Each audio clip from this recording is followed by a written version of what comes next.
Yo, yo, yo.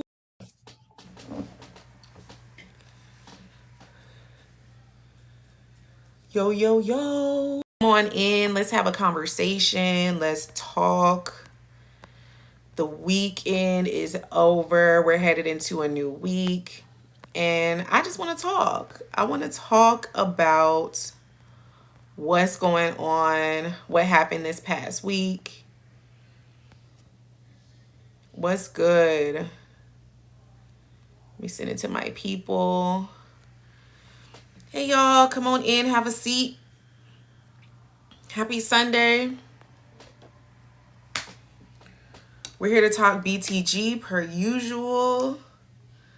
I know I was not able to get on this past Friday. It's been a full weekend and my work schedule has been crazy. So I was like, let's go live now. Let's see where the people are. Let's see where the BTG fam is. So come on in, have a seat, tap the screen, and let's talk. Let's have a conversation. Hey, y'all.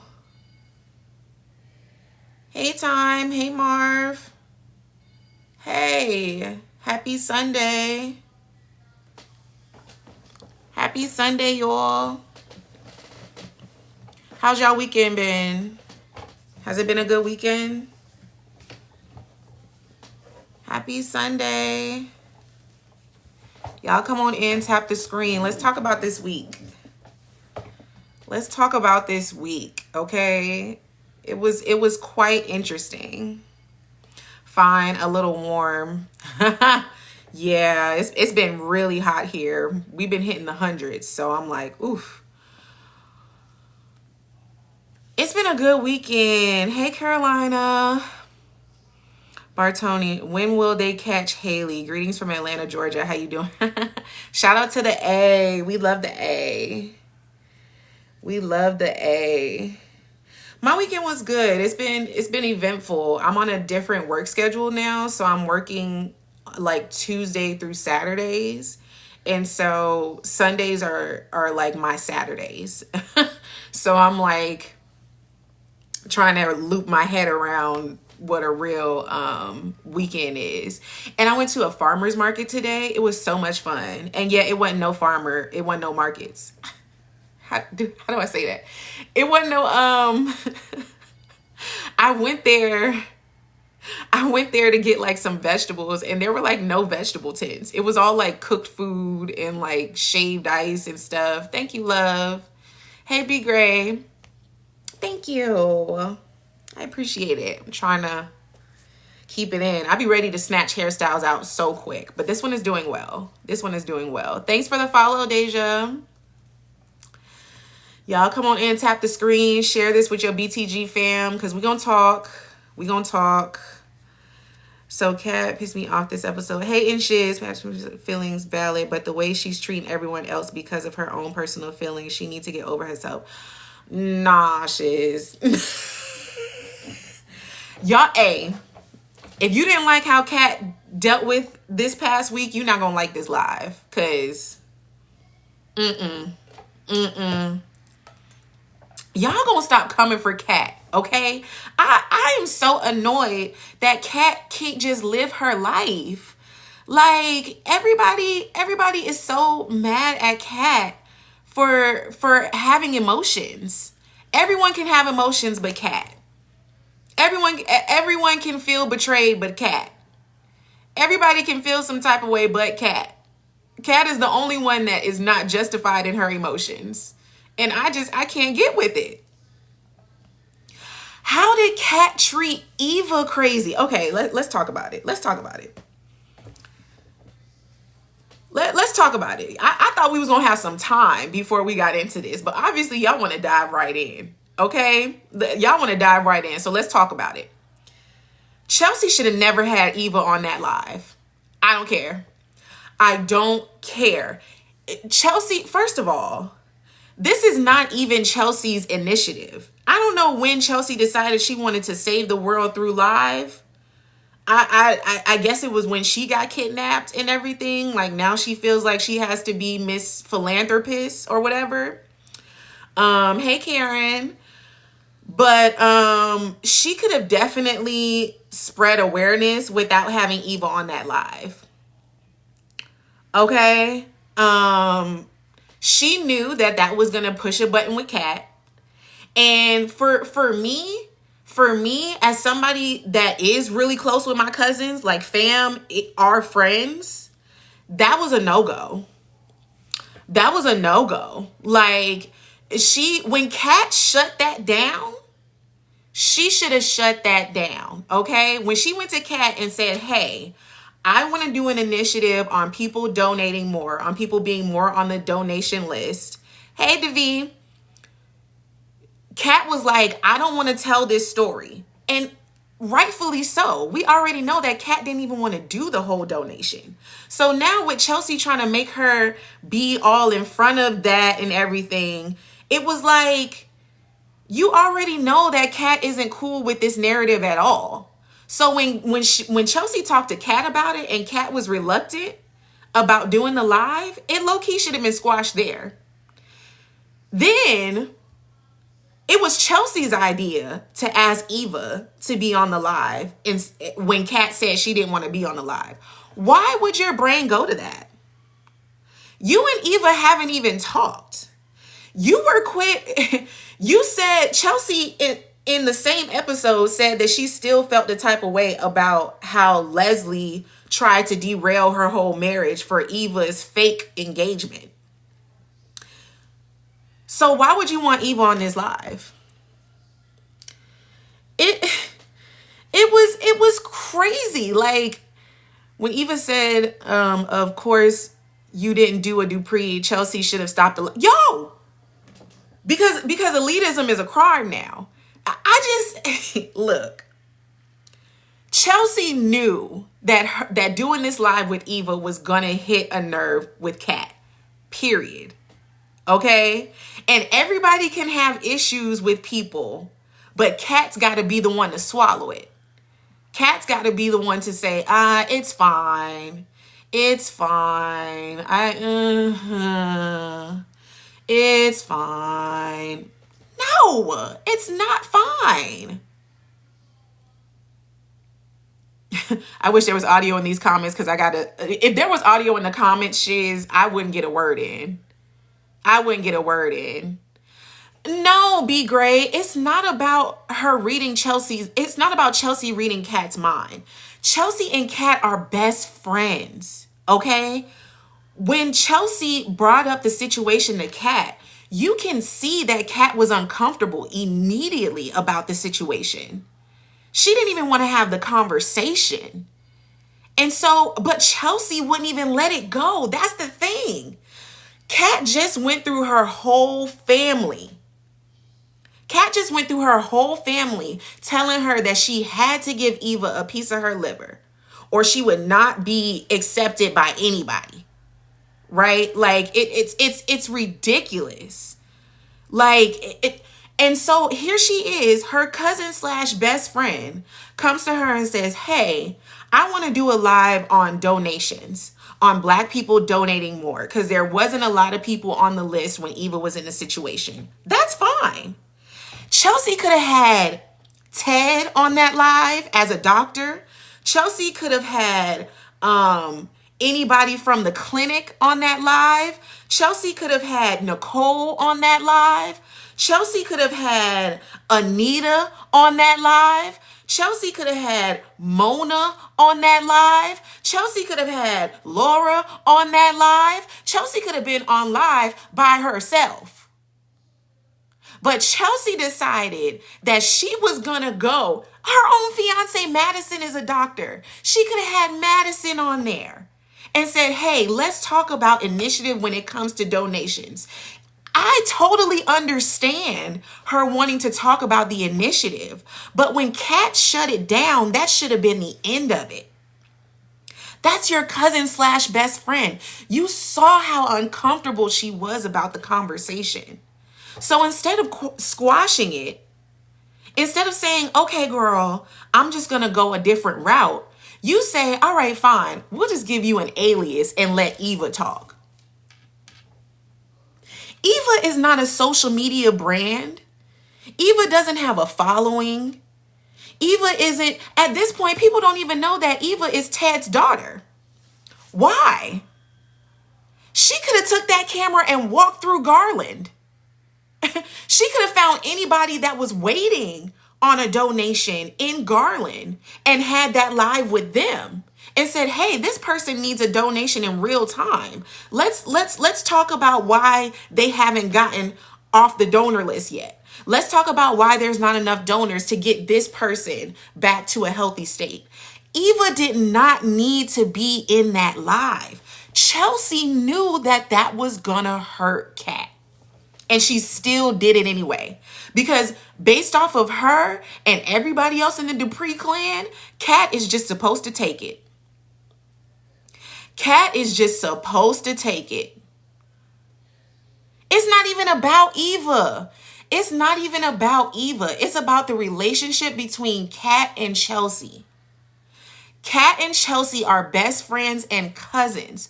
When Chelsea saw that Kat was uncomfortable about the situation, it should have been squashed.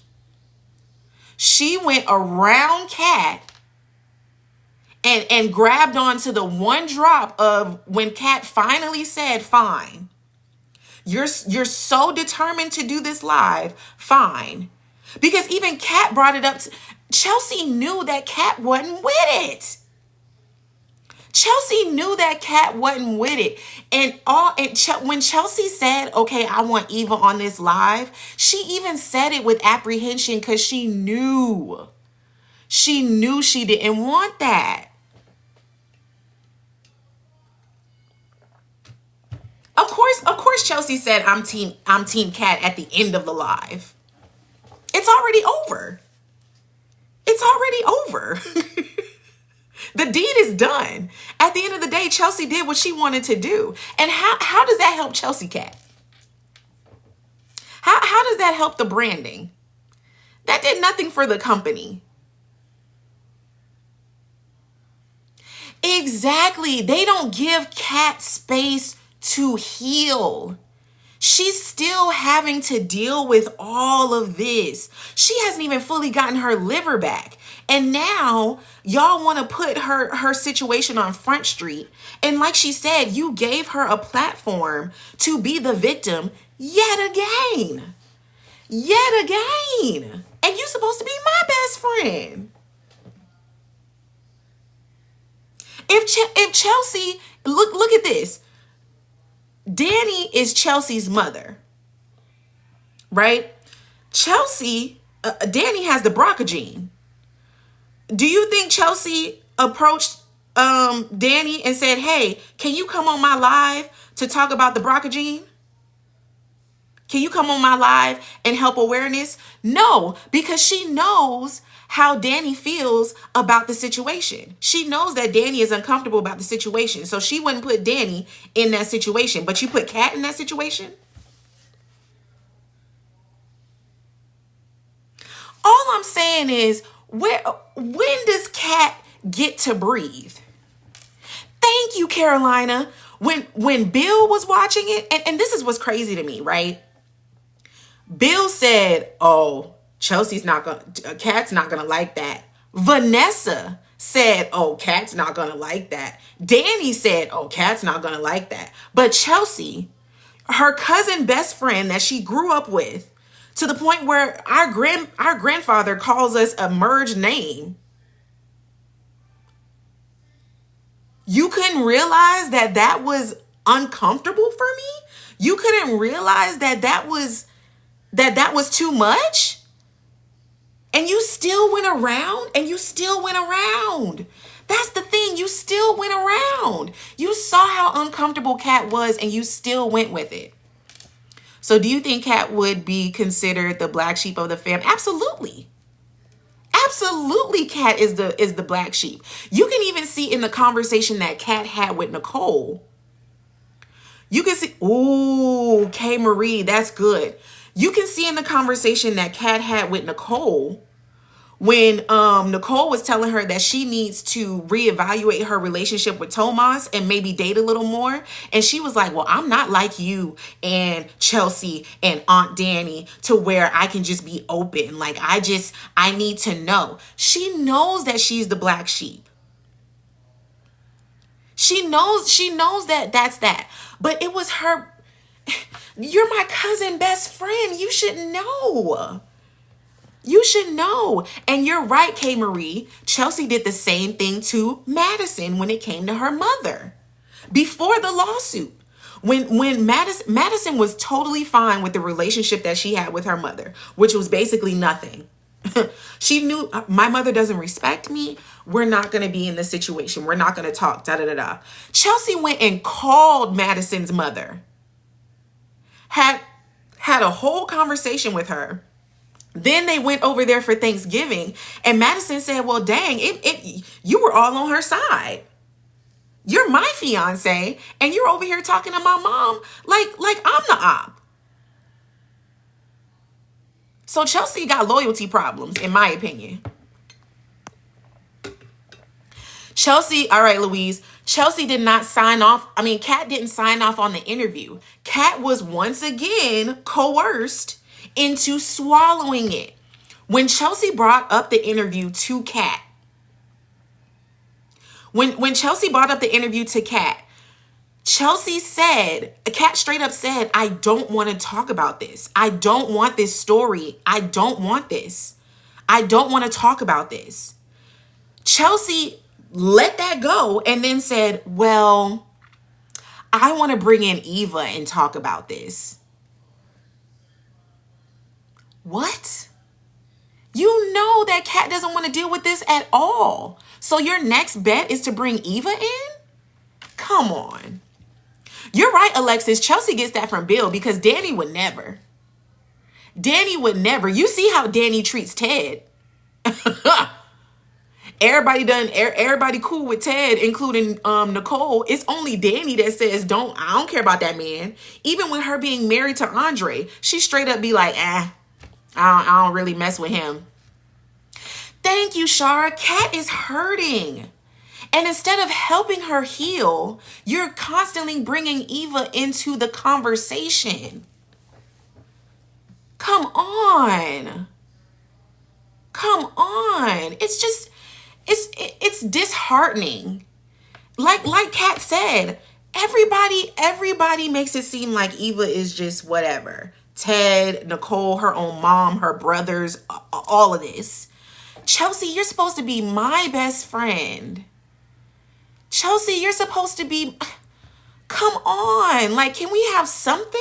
Can I have one safe space? Even, I don't think that Kat should still be with Tomas. I can't stand Kat with Tomas. But even her man has a soft spot for Eva. And Chelsea, you know this. And Chelsea, you know this. Ain't nobody mad at Eva. I'm mad at Chelsea. I'm mad at Chelsea. You should have known that was going to hurt Kat. I don't care. You should have known that was going to hurt Kat.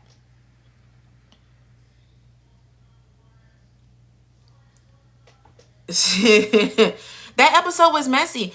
And no, there is no compromising. Eva has to stay away in order for Kat to heal. Come on. Eva has been smushed into Kat's face since she announced that she was Ted's daughter. Since Leslie burst up the party, Eva has been in Kat's face. And now she just had to get cut open for the girl, and she still can't get a break. She's everywhere. She's everywhere. Like, literally, she can't get a break. And now my cousin Bestie is on live with this girl. And then Chelsea just don't think about nobody else but herself. That was the whole situation from this show. From that situation, right? what I stem from that is Chelsea only cares about herself, because there's a lot of people that she could have talked to on that live, but also she was gonna get her point across regardless. She was gonna get her point across regardless. Okay, it was a lot of, and then think about this, right? Think about how Chelsea put Martin in a weird situation. Let's talk about it, right? At Martin's fundraiser, the person that came up to Eva and wanted to interview her about basically being Ted's daughter, and Kat interrupted that, and she was like, "Oh, you just don't want me to be talking to the press, da da da." And Kat was like, "I'm trying to make sure that Martin is not put in a weird position in his fundraiser, because you know that reporter is going to turn this story into Ted has an illegitimate kid. It's not going to be about Martin's fundraiser. It's going to be about you being at his fundraiser and being Ted's outside kid." Now that Chelsea has put Eva on her live, you think that people ain't going to deep dive? You think that people ain't gonna go on there and say, "Well, dang, who is this woman? Who is Chelsea talking to, and why?" So now when Martin's running for senator, all the reporters are gonna be asking him, "Well, who's Eva? What's that about?" Chelsea ain't all there. I give her grace because she's young, but come on now. I'm in Boosie voice. In my Boosie voice. No, facts. No. Like, no. Come on. Thank you. Kat was right for misdirecting her from that reporter. And it's the same in this situation. Why are you putting Eva in the forefront? Eva is not a social media person. Eva is not a spokesperson for Garland. If you wanted somebody to tell their story on needing a donation, you could have walked the halls of Garland. There's plenty of people in that hospital that still need a donation. But she took it upon herself to have that interview with Eva. I'm not mad at Eva. I'm not mad at Eva. She got another platform to tell her story. It is what it is. Chelsea should have known better. Chelsea should have known better. Kat has shared Ted as a father her whole life. It's how Eva showed up to destroy it. Thank you. Thank you. Eva's not Kat is not an only child. Eva should have known better. Exactly. Like, it wasn't even about Eva. It really was about Chelsea going around Kat, even though she knew that it was going to hurt her. That's why she really didn't have a rebuttal. When she went up to Kat in the country club and Kat was like, "Did you have fun consoling your bestie?" And she's like, "Come on, Kat, what's going on?" And Kat told her, like, "No, you tried it." And Chelsea had to sit there and eat it because she knew there's no rebuttal. You did too much, girl. You did too much. Now, can we talk about Andre being in the back of that live? Y'all, Andre is the sneaky one, okay? Andre is the sneaky one. We're getting close to finding out what he was doing. Yeah, that interview wasn't needed. That interview was not needed. Moving on. Andre? Andre? That man got some secrets, okay? Do you see how spooked he was? Yes, Dita. When he left that house, okay? When he left that house, he told Danny and Vanessa that he was going to play golf with somebody. Talking about, "Oh yeah, I got to work on my swing because every time I'm with Ted and Martin, they be kicking my butt on the green." And that man went straight to Orphe Jeans. And then he's smart. So he buys something there, right? He bought some cake. Oh, I thought that me and you needed a sweet tooth. Hey, Zay. I just started like 20 minutes ago.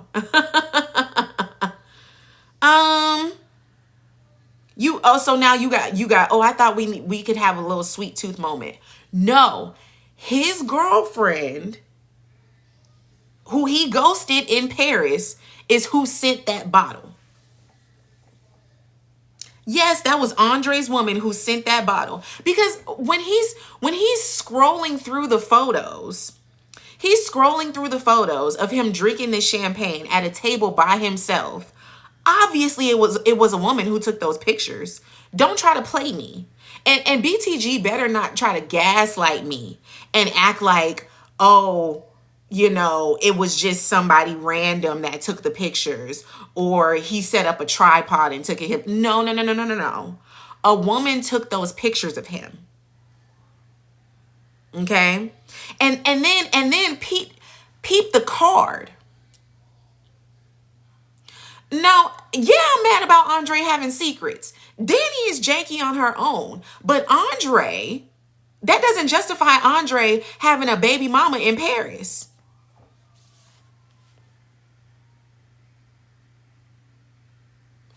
I believe that lady came to Vernon in the country club is the girl that Andre was messing with. Ooh, Montreal. Okay. The only reason why I say no is because she's like working her way into this politician situation, and Vernon said that he's been following her career too. So I don't think that was her, but I do think there's a woman. I do think that Andre was love bombing someone in Paris, because remember, he talks all the time about how he felt like he couldn't really have love after his parents passed, and he was really scared to push past that, right? I definitely think he was in deep with some woman in Paris, and he got spooked or whatever. Maybe they were in too deep or whatever, and he dipped. He left her high and dry. I don't even think he broke up with old girl. I think he just straight up dipped. And she didn't know where he was, but she been keeping tabs on him, right? Social media is everything. That's why he was so spooked about the picture of their marriage when they got married in Vegas that went viral. He was like, oh my God, she gonna find me. She gonna see the photo. That's exactly why he was so spooked. He said, oh my God, she gonna find the photo. And then peep the card. On the card, it said happy belated marriage or whatever. And then it says, but I hope you have the life that you deserve. Y'all know how shady that line is. When someone says, I hope you have the time that you deserve, I hope you have the life that you deserve, that's shade. That's shade. That's not them saying, oh, well wishes. That's not them saying, I hope that you have a good time. That's them saying, I hope that what happened to me, what you did to me, comes back on you. I hope you get that karma that you deserve through this relationship. Y'all can clock it now. That girl gonna show up. She gonna show up. For sure. She gonna show up. Exactly. That's exactly why he didn't want to do the campaign either. He can't be in the spotlight because he know his girl is gonna show up. I know, Zay, they love to do that to us. They love to give us a cheat and fake out, right? Like how they did with Vernon and Sharon, and it ended up being voice lessons. Although I knew Vernon wasn't cheating. He ain't that type of man.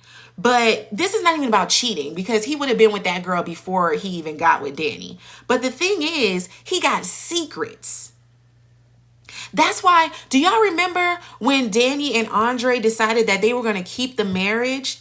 And everybody was like, well, don't you have kids? Well, don't you want to have kids? Like, you know that Danny can't have no more kids. Don't you want to have kids? And he was like, it's fine. I don't need to have kids. It's fine. You telling me she ain't got no kid? You telling me that he wasn't knee deep in that woman in Paris and then he just dipped and didn't even care about her well-being. Ted knew that Leslie was pregnant when she left. I don't, maybe Andre didn't know that that girl was pregnant before he dipped out of Paris. I don't know. Not you hope it's twins, Pat. You hope it's twins. Twins is another level. Why do you miss the show, Miss Laura Ray? It's happening right now. What do you miss? Watch it. Check out my recaps and then watch it. It's a lot, shiz. It's a lot happening. It's a lot happening. And the way that when Danny went upstairs, first of all, he didn't even want to drink the champagne. How crazy is this woman that he done dipped on in Paris? He didn't even want to drink the champagne. Did he think that the champagne was spiked with something? Which would also be janky because he let Danny down that glass like nothing. So if he thought something was in it, that's really messed up. But for Danny to go upstairs and him to pull out his phone quick, he called up that girl quick. And that number wasn't even connected no more. Whew. That man is spooked. It ain't happened yet, Chrissy. It ain't happened yet. We're putting pieces together. What just happened, there was a box, there was a present, a late marriage present, a late wedding present that was sent to Danny and Andre. No name on it. It had a card, no name on it, with a bottle of expensive champagne. How she got Danny address? It was a bottle of champagne, and Danny is just like, oh, oh, that's nice. There's nobody on the card, blah, blah, blah. Andre was spooked the moment he saw that champagne bottle. The moment he saw that bottle, it's like he saw a ghost. He saw that champagne bottle, and he jumped up out his skin. Okay? So who's going to give him that type of reaction? Who's going to give him that type of reaction? Obviously, some woman that he used to mess with. He calls up her phone. The number is disconnected. The card says, I hope you have the life that you deserve. That's shade. He lies to Danny and Vanessa, saying that he's going to go golfing, and ends up going to Orphe Jeans. They only know that he went to Orphe Jeans because he was in the back of the janky live that Chelsea was having with Eva. He's in the back scrolling on his phone. He's looking at photos of himself in Paris drinking from the same bottle of wine. Not the exact same, but the same brand, right? The same type of bottle, right? He's at a table for two, but he's the only one sitting at the table. So obviously the person that was across from him is the one taking the pictures. Y'all gonna tell me that wasn't a woman? Y'all gonna tell me it's not a woman? Come on. You think it's Joey's sister? I mean, that would give Joey's sister a little more merit. That would give her a little more. Kaya. You saying you hope the ex ain't. I feel you. You hope the ex ain't Ashley type. Ain't the Ashley type. That might be why he was so infatuated with Ashley in the first place. Maybe because she reminded him of Paris girl. That's what we're gonna call her, Paris girl. That's probably why he was so and how janky is that? He wanted to take Ashley to Paris, talking about, oh, Paris is so amazing. You would love Paris. Why? Because you wanted to go find Paris Ashley?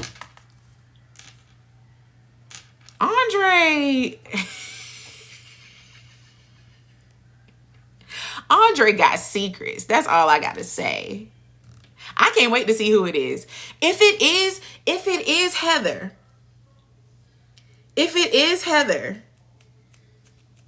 then that would be interesting. Hey, Naya.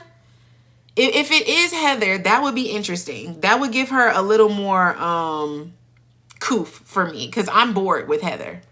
She don't even give Impaler. She's not even scary.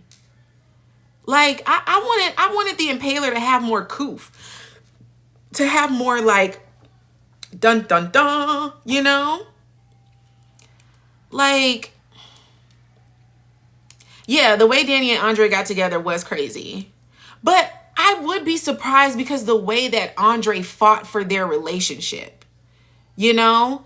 Like when they came back from Vegas, Andre had to double down on how much he really wanted to be with Danny, with everybody, even the people that were on his side. Ted and Eva were both like, hey, like, you know, Martin was like, hey, like, you sure, bro? Like, you really want to stay in this marriage? Like, are you sure? Even Vernon was like, hey, like, are you sure about this? Like, don't you want kids? Don't you want to be with somebody younger? Da da da da. Andre fought tooth and nail that he wanted to be with Danny. So for him to have a whole family in Paris, whoa, like a princess type girl from a rich family in Paris. I just hope she's actually black. That's what we said. That's what Kaya just said. I don't know. I can see her being the rich type. I can definitely see her being the rich type, because he was definitely the Champagne Dreams photographer, you know, up in Paris. Y'all keep tapping that screen. But he was definitely, you know, the Playboy champagne guy in Paris. So who knows? Who knows? He might be like his uncle and like the simpleness of it all, right? Maybe she worked in a diner and gave him pancakes every morning like Dana did Ted. Because they seem to be cut from the same cloth. Who knows? Oh, that's good, Your Highness. Her family owns the vineyard that the wine is from. Oh, that would be deep. I would get that, because I swear when he saw that bottle, he jumped out his skin. There's scandal there. There is scandal there. I believe the show got renewed for 3 to 4 seasons. So yeah, they did. They did. Now they filmed 4 months in advance. Hey Lily, come on, follow me for sure. We're welcome to the family. We love BTG over here. We've still got some time before season 2 is over. I do think we're gonna get somewhere with it, but we probably won't meet the girl until next season. He got a whole family in Europe, I believe it. We need a little backstory on Ted's brother, because ain't no way. For real. For real. Because she was able to track him down. And that does take money or influence. She does have some type of influence to have Danny's address. Now, that's real. That's real. We do love Kat over here. I just, oof. Let's not bring that back up. We just talked about that. If he does have a kid over there, he may not know because he left Paris. That's what I'm thinking. That's definitely what I'm thinking. I'm thinking that he left old girl high and dry in Paris and straight up said, I don't want to do this anymore. You know, they probably got deep. He probably was in deep with that girl and got spooky. Because remember, he had that whole moment with Danny about how he was scared to fall in love since he lost his parents, right? So he probably got to a deep place with that girl and then got scared and dipped. Because remember when he first got to Garland, everybody thought that he was going to leave again. Nobody thought that he was going to stay in Garland as long as he did. And he really only stayed because him and Danny started canoodling, right? So, yeah, definitely something happened and he left her. And when he left her, maybe she realized she was pregnant after he was gone. But I do think there's a woman and I do think there's a kid. Yes, I saw Brandon with that blonde hair. He looks so good. Martin would never. He gonna have to dye it back black before they start filming again. But him being blonde during the break, I love it. I love it. He looks so cute. He looks so cute. I love me some Brandon. He's adorable. Andre and Danny's marriage are too good to be true. Oh, for sure. It's lies. Especially on Danny's part. Ain't it funny? Ain't it funny how Danny has to become so close to Vanessa in order to get over her infidelities, because Vanessa is the only one that's pretty much low enough to justify them?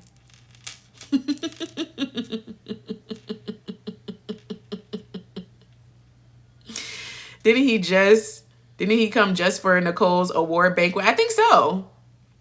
I think so. He definitely came for a short time, not a long time. And he ended up staying because of Danny. Remember the one Bill got to look into him, but maybe the guy just sucks. He thinks Haley is clean. Yeah. Yeah. Danny and Bill are getting back together and they're dragging it. Hey, Kaya. And I can't wait till Vanessa and Bill find out. Would like to meet Isaiah and Jacob's brother as well. And what is Deanna up to? Okay, well, let's stop at Danny and Bill. Danny and Bill are a ticking time bomb.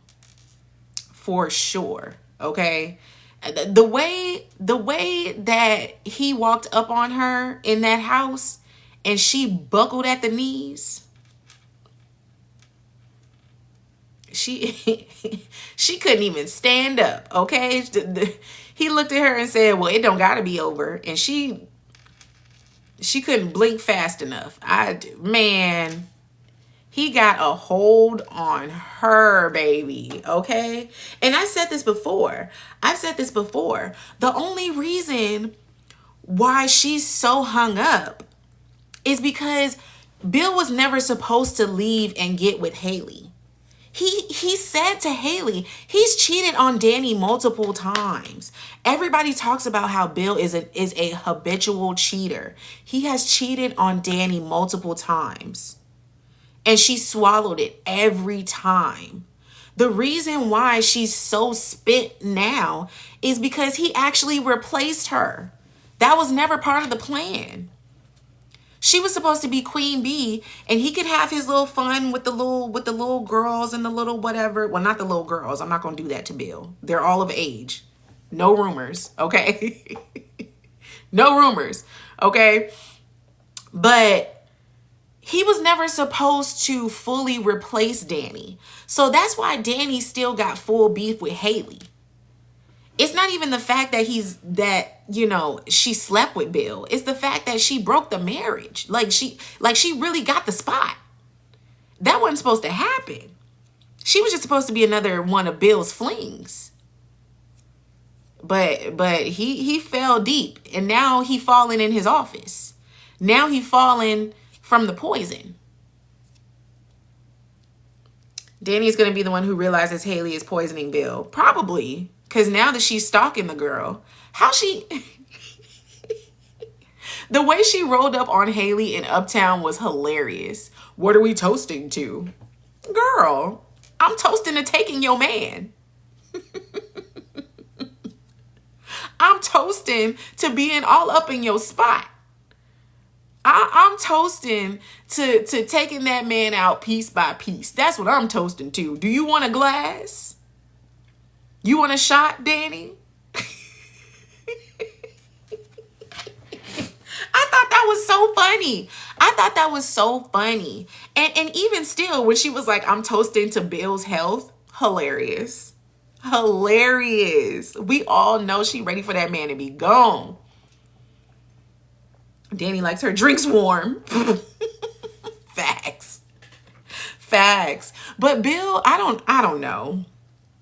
Is Bill ever going to figure it out? I don't know. I think it's going to take Madison. It's going to take Madison being the doctor that she is to really, because remember, she's not letting go all of these informalities in his blood work.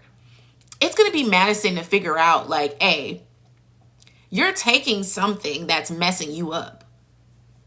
Hey, C. Michelle. It's gonna be Madison to be like, hey, these certain things don't look right. These certain things shows that you taking something you're not supposed to be taking. Like that's the only person.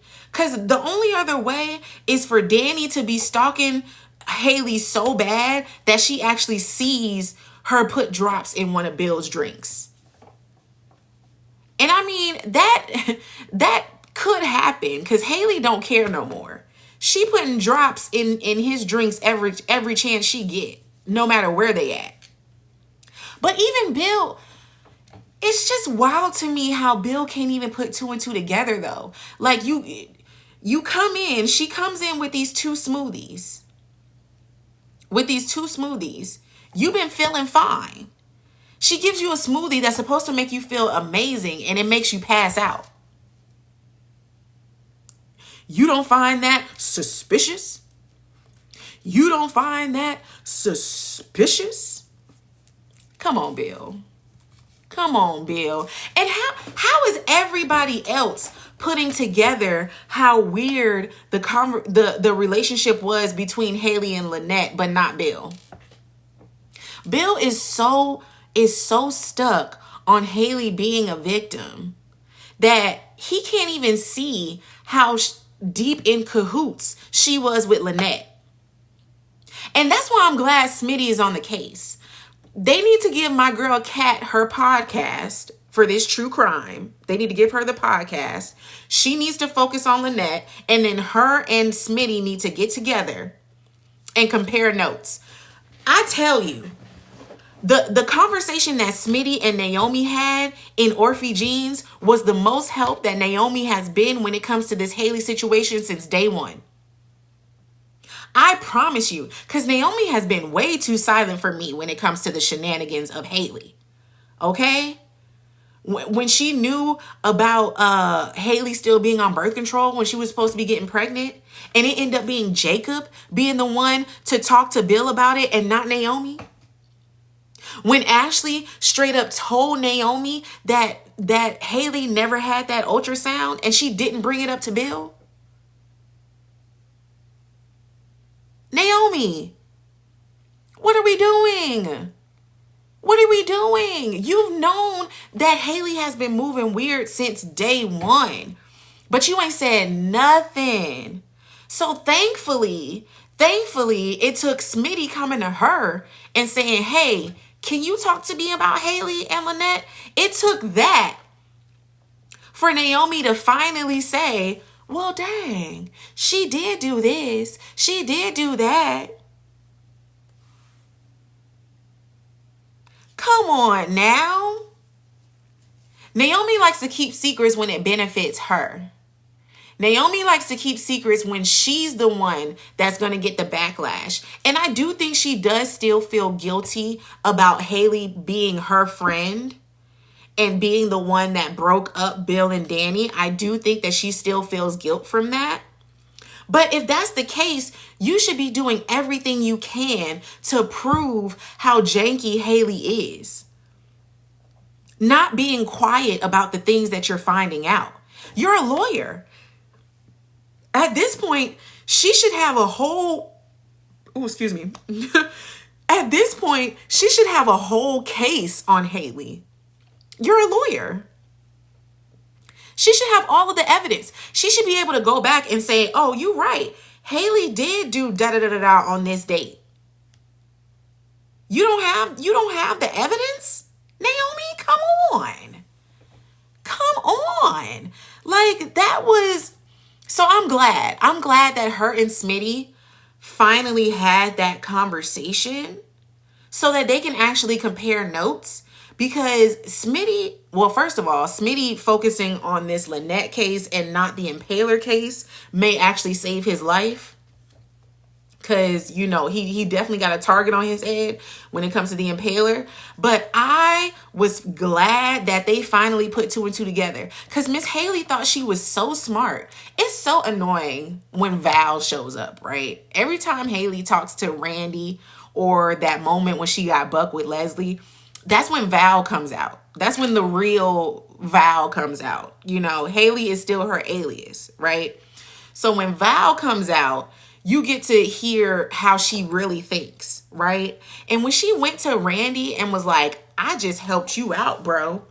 I told Smitty that Leah was upset with Lynette when she found out that Lynette was the one that was embezzling money from her, and Lynette was scared that Leah was going to do something to her. You put your foot in your mouth.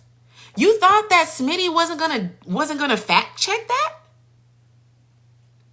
You thought that Smitty wasn't gonna go interview Leah when he has Jacob in his back pocket? When he has access, he's known as a hard-hitting reporter. You thought he wasn't gonna double check what you said? That's why Randy was looking at her like, girl, what are you talking about? What are you talking about? Like, why? Like, that's not helping us. You're keeping the narrative alive.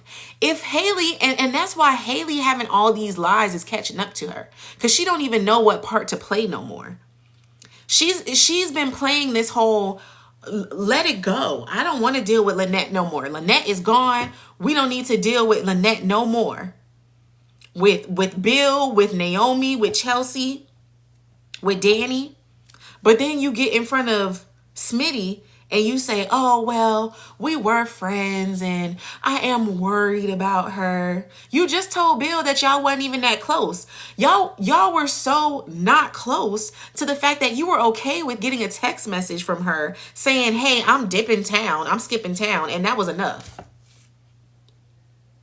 Even Vanessa was more upset than Haley when Lynette left town, because Vanessa was like, bro, I got this penthouse for you and you not even responding to my text messages. What's that about? Haley was happy that she was gone.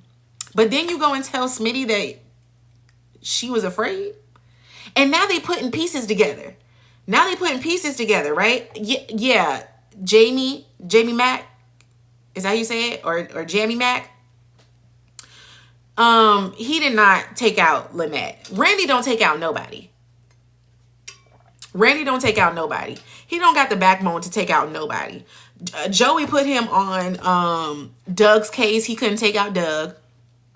Joey put him on Kenny's case. He couldn't take out Kenny. He did not take out Lynette. Okay? She's definitely going to show up soon. She's definitely going to show back up. She's chilling in an apartment somewhere. Y'all tap that screen. Keep tapping the screen. Let's get to 20. Let's get to 20K. She's definitely going to show up. She's definitely going to show up again. And it's going to mess up everybody's story. And it's going to point to Haley specifically, because she's the one that's going around telling different narratives. If she would have just stuck to that one narrative of we were only friends because of the mugging, of the mugging, that's when we became friends, then she would have and kept her mouth shut. Now that Lynette is gone, it would have been different. But she thinks she's so smart. That's her problem. She thinks she's smarter than everybody else in the room, and she's not. Her going up to Smitty, well, Smitty asked her to talk about it. But in that moment, she could have just straight up said, oh, she sent me the text. We weren't that close, You messed up by talking to her in public. She should have never been kikiing with her in public. And she does that with Randy all the time, too. She should have never been talking to Lynette in public to where Danny was able to roll up on them and then to give a story of, oh, yeah, we're friends, She should have kept the narrative even when Danny came up and said, yeah, I became friends with her when she saved me. Why TikTok be acting like I'm not talking? She should have told Danny, oh, yeah, we became friends after the mugging. She helped me with the mugging, And then we would have been good. But she told Danny a different story. And Danny ain't gonna let that go. Danny don't forget nothing, okay? So that was a whole narrative. She told Naomi something different. So now that Naomi and Smitty are comparing notes, and June knows something too. She saw Haley ring when Lynette had it. Ooh, she did. And I'm glad that June reminded them that the guy that so-called mugged them was not a mugger, was not a bad guy. Because that is definitely a thing. Once again, we don't know who this mugger is. And that was the lamest. You gonna pick some homeless guy and slide her wallet into his pocket? Come on. That was the worst cover up. That was the worst cover up. So it would, yeah. I think that Haley's time is really ticking. Haley's time is really ticking, and it's about to be a problem. And good. Because even though we can't stand Bill, I don't want Haley to take Bill out. I don't. I'm sorry. I don't want Naomi and Chelsea to lose their father. I don't. I really don't. Now, him getting back with Danny, I don't want that neither. But that's out of our control. They're bound to get back together, honestly. Like, we can't even do anything. Dame CEO, hey Dame. I don't want Bill. I don't want Bill and Danny to get back together. But it's bound to happen. But the thing is, when she gets caught, what happens then? I don't want her to get caught too soon. I want her to almost get away, right? Like, I want her to almost make it, and then just get swept up, right? Like, Bill is going to be hospitalized again. We know this. We know that Bill is going to be hospitalized again. Because she's not letting up on the drops. If anything, she's doubling down now that they're on this health kick. She's doubling down, and now it's going to be in every smoothie. And she's so slick with it. Remember how she's talking about, well, you're not going to get this smoothie for nothing. You're going to work out, and then you're going to drink this smoothie. So you're going to get his heart rate up, and then make him drink the poison. Yeah, it's going to be a problem. It's going to be a problem. So when he's hospitalized again, because it will happen, and Madison really like gets to test him for real, I can see them seeing something in his system and Jacob coming and arresting Haley like he had to arrest Danny. Remember when Jacob had to arrest Danny in the Grand's house? Jacob gonna be the one to arrest Haley. He probably gonna snatch her up from Bill's hospital bedside. He gonna roll up in the hospital room and say, hey, I have a warrant for your arrest. Let's go. And Danny gonna be right there, cheesing, ready to take her rightful place next to Bill again.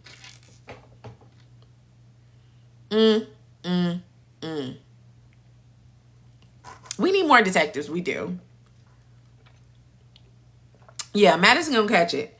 Madison is gonna catch it because she's invested now. Like the way, remember this last time that he got all these tests and she was like, I don't understand why these levels are bad. Like these are things that shouldn't be an issue.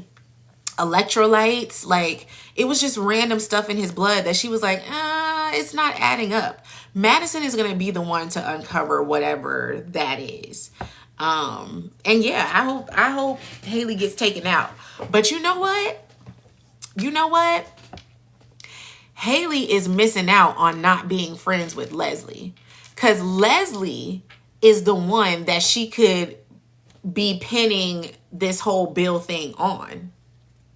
Because Haley is too comfortable with the story of, oh, Bill died of natural causes if the poison does take hold and take him out.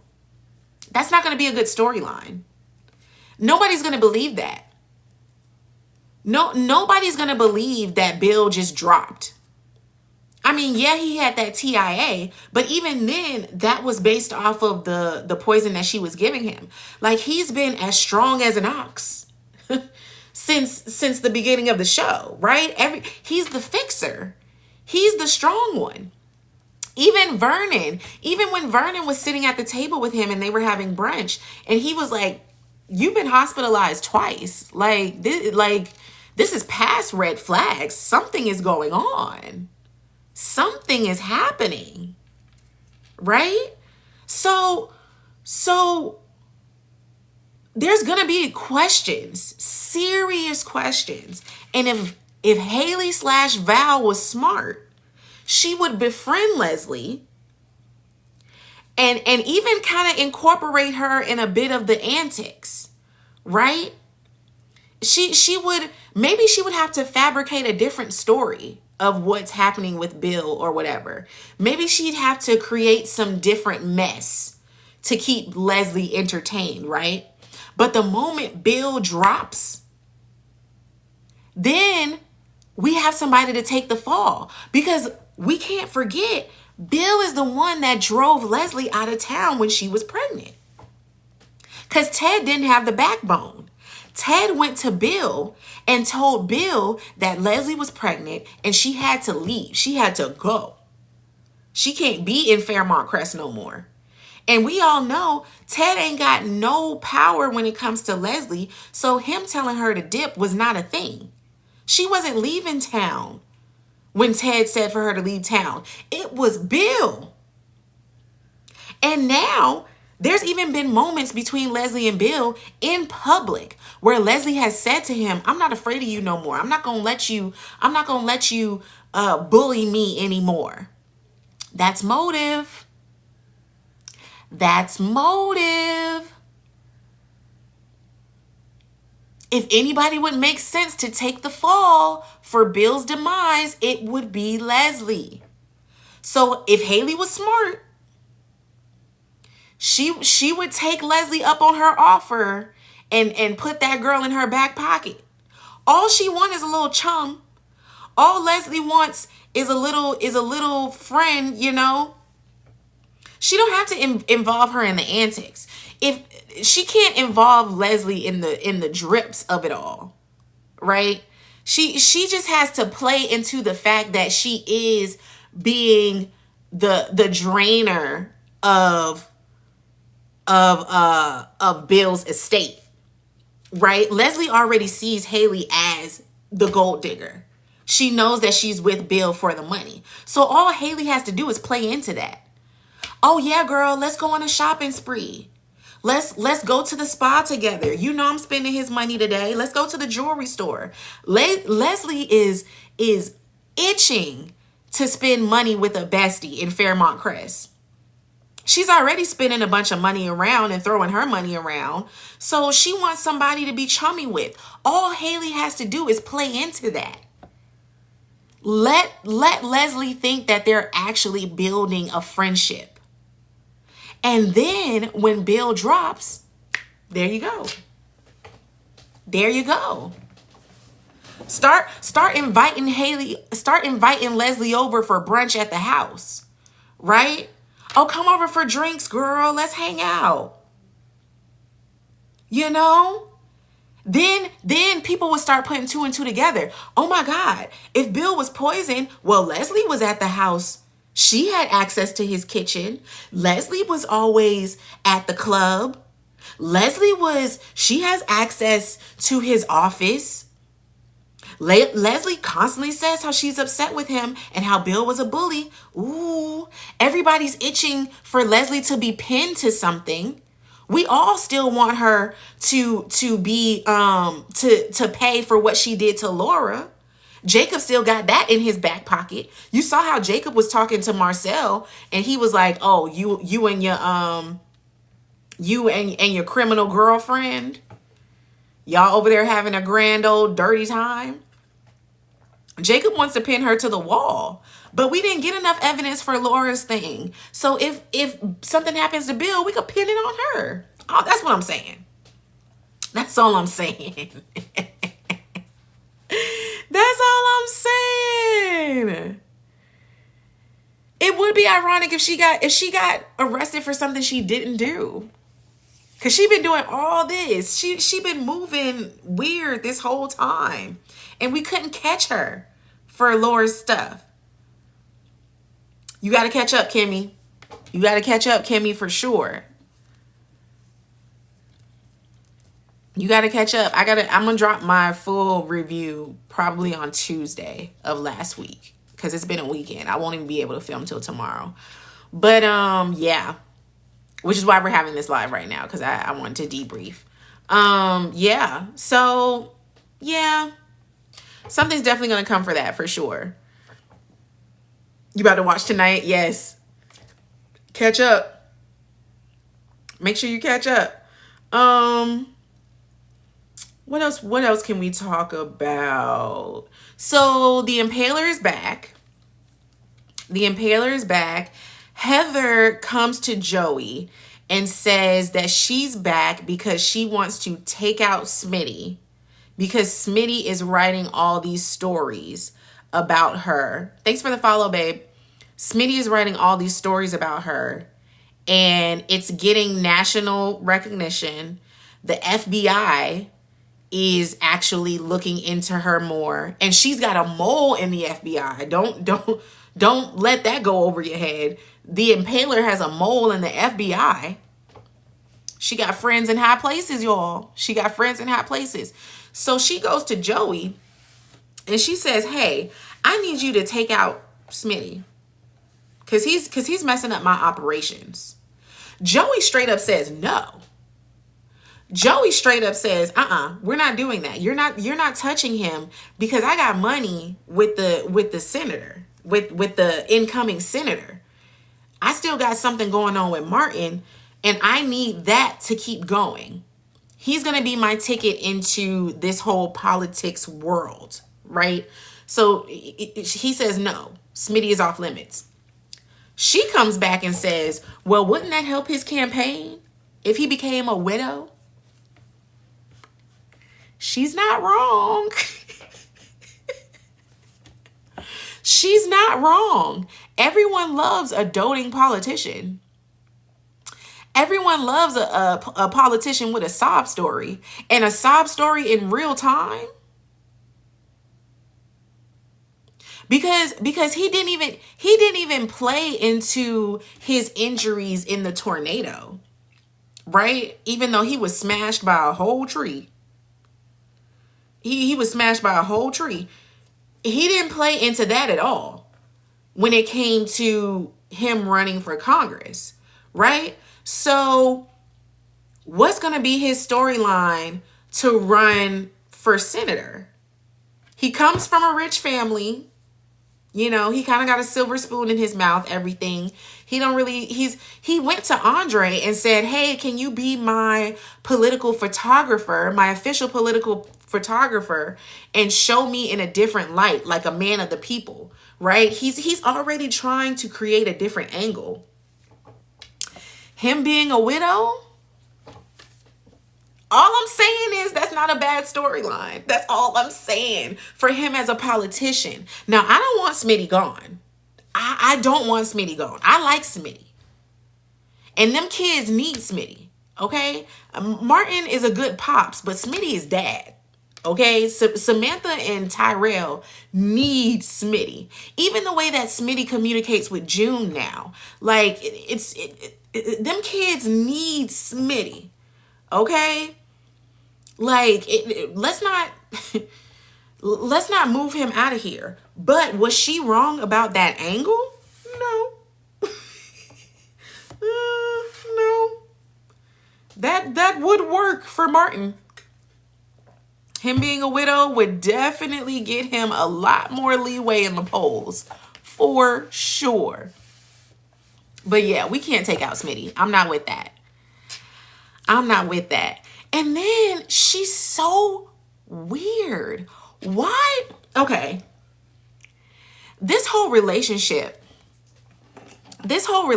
between Heather and Joey is very weird. If Heather was Joey's mother, I think the storyline would have made a little more sense. You know? The way that she talks about Joey and like dotes on Joey, like it gives overbearing mother, right? But because she's his sister, it comes out almost incestual. You know, like The way that she is ready to go to battle with Vanessa. Like, I have a brother. I love my brother to pieces, okay? To the essence of him. That is my, ooh, I love my brother. Right? I'm not going toe to toe with any of his women. Ew. Ew. She definitely should have been his ex-wife or his mother. Like, I would have loved to see like an older woman being a kingpin. That's why, yeah. If it would have been an older woman, like a Betty White type, you know, or a Kathy Bates, right? Like a woman like that, to where nobody would think that she was like, you know, a kingpin, right? I think they messed up by making his mother deceased so early. Although who knows if that's real, right? Like that was the whole storyline for Joey. The fact that his mother passed away because of plastic surgery. That was a whole thing, right? So I think it would have been cool if this impaler was Joey's mother. But it being his sister, it's weird. It's weird. Like Vanessa walking in on her and being like, "Are you lost? Are you lost? Like what you doing in my man's office? Like you're not even in the casino, you in the back room. Like what you doing?" And she was like, "Oh, you know, Joey's in the casino, da da da da." And Vanessa was like, "I know where my man at. Why are you here? What are you doing here?" And her response was, "Did you really think you were the only woman in Joey's life?"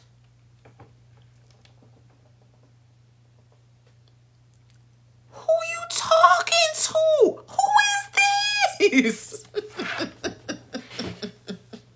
Who are you? Who are you? I loved it, D. I did. I loved it. It was so funny. Watching her face melt before the credits hit was hilarious. Okay? It was hilarious. And Joey doesn't want Vanessa and Heather to meet because Joey is fine with Vanessa thinking that he's a great man. The more that Vanessa knows about Joey, the less, well, he thinks the less that she would want him. But I don't believe that. I think Vanessa wants to be just as dirty and grimy as Joey. And that's why she's with him. Because she finally gets a place to where she can dive into that bad girl feeling that she's always wanted to have. And once she finds out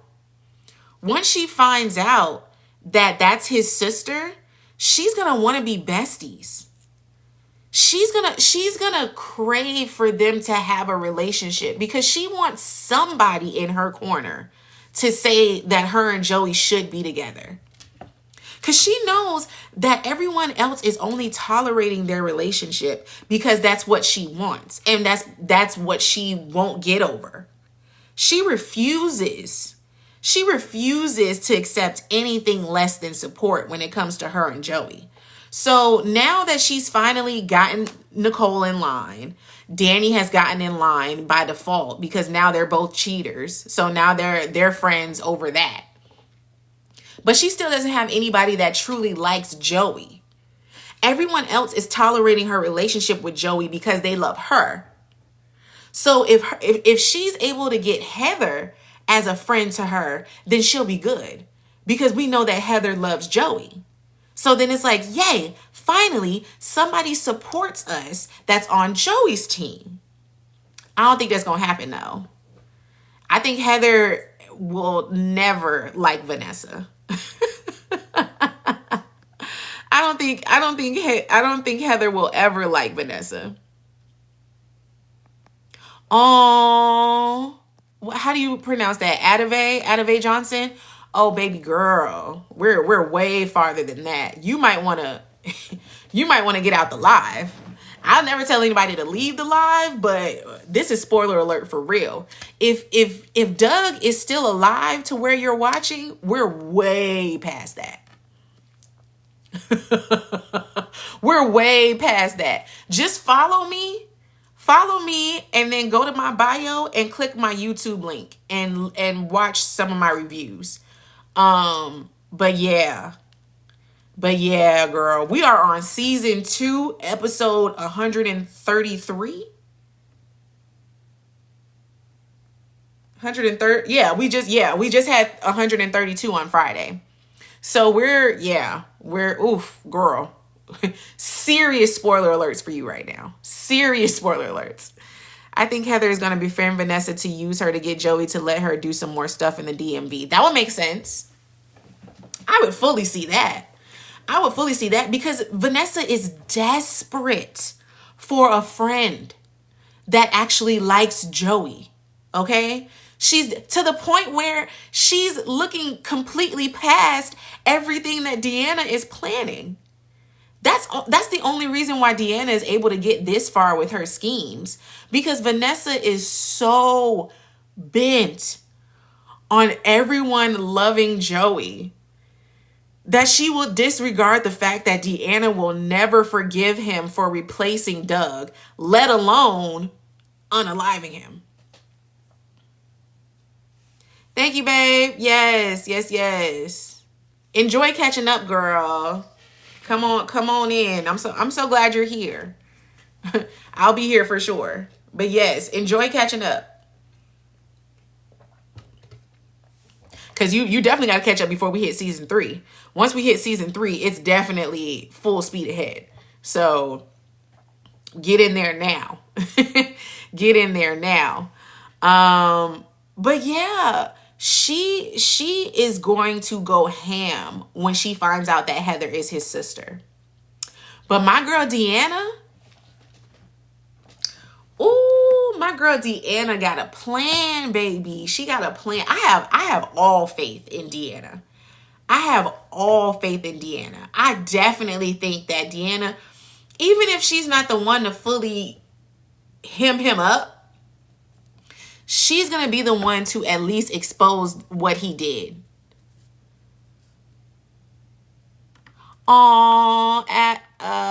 Yeah, she does. Chelsea does find love. She does find love, for sure. I'll give you that. Chelsea does find love. She's deep in love right now. It's to this day. You know? So, yeah. She's going to be good. You're probably in the kidnapping phase. Probably. Like, she's probably hemmed up right now with crazy Allison. And if not, I'm sorry for spoiling that too. But, yeah, Chelsea definitely finds love, for sure. But yeah, Deanna, I love the actor that plays Deanna. I think she's so good at masking her emotions, especially when it comes to Vanessa, right? Like, whenever she talks to Vanessa, she butters her up so well, you know, like, oh, I'm so interested in real estate, and I learned from you when it comes to staging these houses and how to handle the office. Like, she knows Vanessa to a T. So she's really able. Oh, it's a diva. Okay. Got you.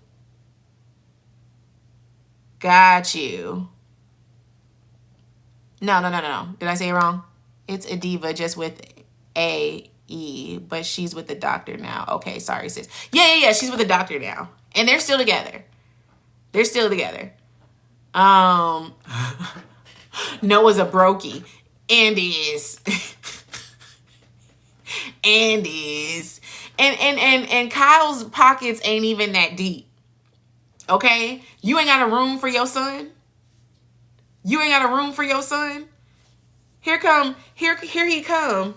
Noah talking about, Dad, I just need a few $100s to pay some bills. And then he says, well, you need to apply for a job, da-da-da-da-da. And then straight up says, well, where are you staying while you here? And Noah's like, I'm staying with you. Obviously, he just got a 1-bedroom something. What grown man with kids gets a 1-bedroom anything? I mean, Ted might be in a hotel room, but at least he's ready to pay for another room if one of his kids needs it. Kyle, on the other hand, got a what? One bedroom condo, and when you know you got a brokey musician for a son, how janky is that? How janky is that? To the point where that boy was like, well, where I'm gonna stay with you. I'm gonna stay with you, Dad. Why would I not stay with you? And then you're a widow. He's a widow. The mom isn't even alive. The mom isn't even alive, yo. So where is he supposed to stay? You didn't even have a place for the boy? Like, Kyle is janky. Kyle is janky. Hold on, y'all. My light keep going out. Kyle is janky. He straight up told that boy, I don't know where you staying.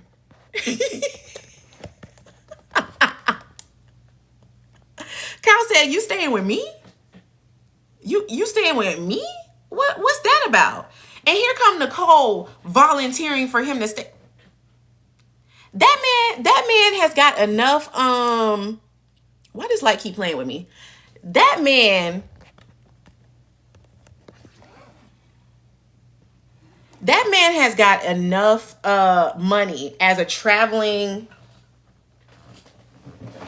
Oh, because my thing ain't plugged in. Hold on, y'all.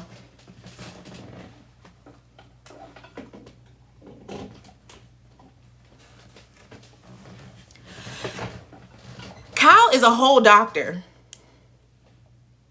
Kyle is a whole traveling doctor. I have traveling nurses in my family. They got money. They got money. Traveling physicians have money for sure. Okay? He's got enough to at least get a 2-bedroom. You're a widow. It's not like the boys can go to their moms. So as a parent, the only parent, you should always have a space for your kid to land.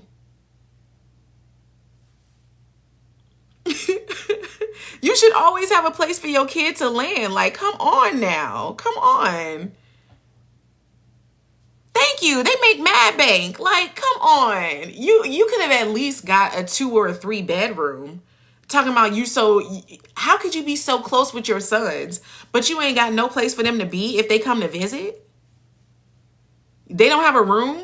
Like, you could at least have a 2-bedroom and then like, okay, if one of them is there, then they could crash with me, da-da-da. Like, dang, Kyle, you got a 1-bedroom? That's janky. And you know he broke. You getting his credit card statements every month. Obviously, you're the one that's been paying his bills. You know that boy broke. And you ain't got no place for him to stay. That's janky. That's janky. Okay? That was messed up for real. But yeah, Nicole volunteering for Kyle to stay with her, janky. Y'all keep tapping the screen. I see we passed 20. Shout out to that. Let's get to 30. Well, let's get to 35 because it's 26 right now. So let's get to 35. Yeah, Deanna paying for his lunch was janky. I wanted for June to make him bust some suds. I wanted for June to be like, nah, you gonna take over this shift. You gonna go wash some dishes in the back. You gonna go clean them toilets and them bathrooms back there. You gonna put him to work. Put him to work. Cause ain't no paying for him. Paying. Right. June has Jacob's number on speed dial. I would have. Okay. Like, what are we talking about here? No. But yeah, Nicole asking for Kyle to move in with her, to bunk with her. That's gonna be so short-lived. And it's so wild that she was so ready to do that, but I thought y'all was still keeping it casual. I thought you still wanted to mess with Carlton. You think Carlton gonna mess with you now that Kyle is actually sleeping in the house? What type of mess is that? And I don't like Carlton. I don't want Nicole with Carlton at all. But I'm just saying, like, you just told Vanessa that you're not getting that deep with Kyle, that you still want to play the fence. So even if it's not Carlton, you can't even be dating somebody else. You can't even have nobody else come over for coffee or a glass of wine, because Kyle is going to be upstairs or in the kitchen getting cereal when the dude is trying to go get another glass of wine. What type of mess is that, Nicole? Like, what type of mess is that? I don't think she's feeling Carlton as much anymore. I don't think so either. I think Carlton is... we've only seen Carlton a drop of times. The last time that Carlton talked to Nicole, from what we've seen, was when Carlton called her and told her that she needed to get to Garland because Eva was in the hospital and Ted needed her. You calling Nicole to come comfort Ted? Janky. He got a whole other family anyways. I think that niece that he be missing all of the events for, that's his daughter. So until he wants to be truthful about what's going on in his life, he could dip.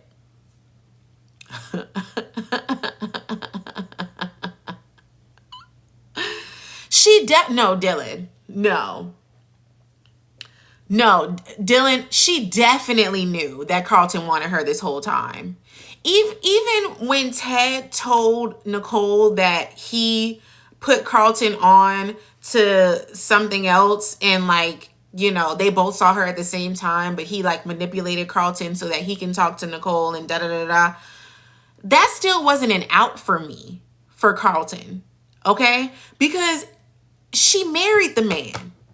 Ted won. That's when all bets were off. I can even see you still trying to date Nicole when Ted was dating Nicole. If he was still trying to put pressure on her when they were still in the dating phase, I completely understand that. But yeah, they got married. That was the end of it. And when they had that, thank you, offs, OFFS, thank you. When Carlton and Ted had that smackdown in the Garland lobby over Nicole, Ted straight up said to Nicole, you and I used to joke about Carlton's crush on you. We used to laugh about how Carlton would still be trying to flirt with you and had a crush on you even then. Nicole knew from jump. That Carlton wanted her. But how can you date him? How can you even see him in a certain light when he's been there through everything? He's probably been at every anniversary party, all of the kids' birthday parties. Carlton has been around. He's Ted's business partner. They opened up a whole practice together. And you think it's appropriate to date him? Nicole, come on. So I'm rooting for some new guys to come into Nicole's life. I'm rooting for new guys to come into a lot of women's lives. We need a new guy for Nicole. We need a new guy for Kat. We need a guy for June. We need a guy for he was the anniversary. He was at the anniversary party from hell. Like, he was there. He's been there through all of it. So for her to even consider him as an option now is just crazy. It's crazy. Free my girl Kat, please. Please free my girl Kat, because oh my goodness. Oh my goodness.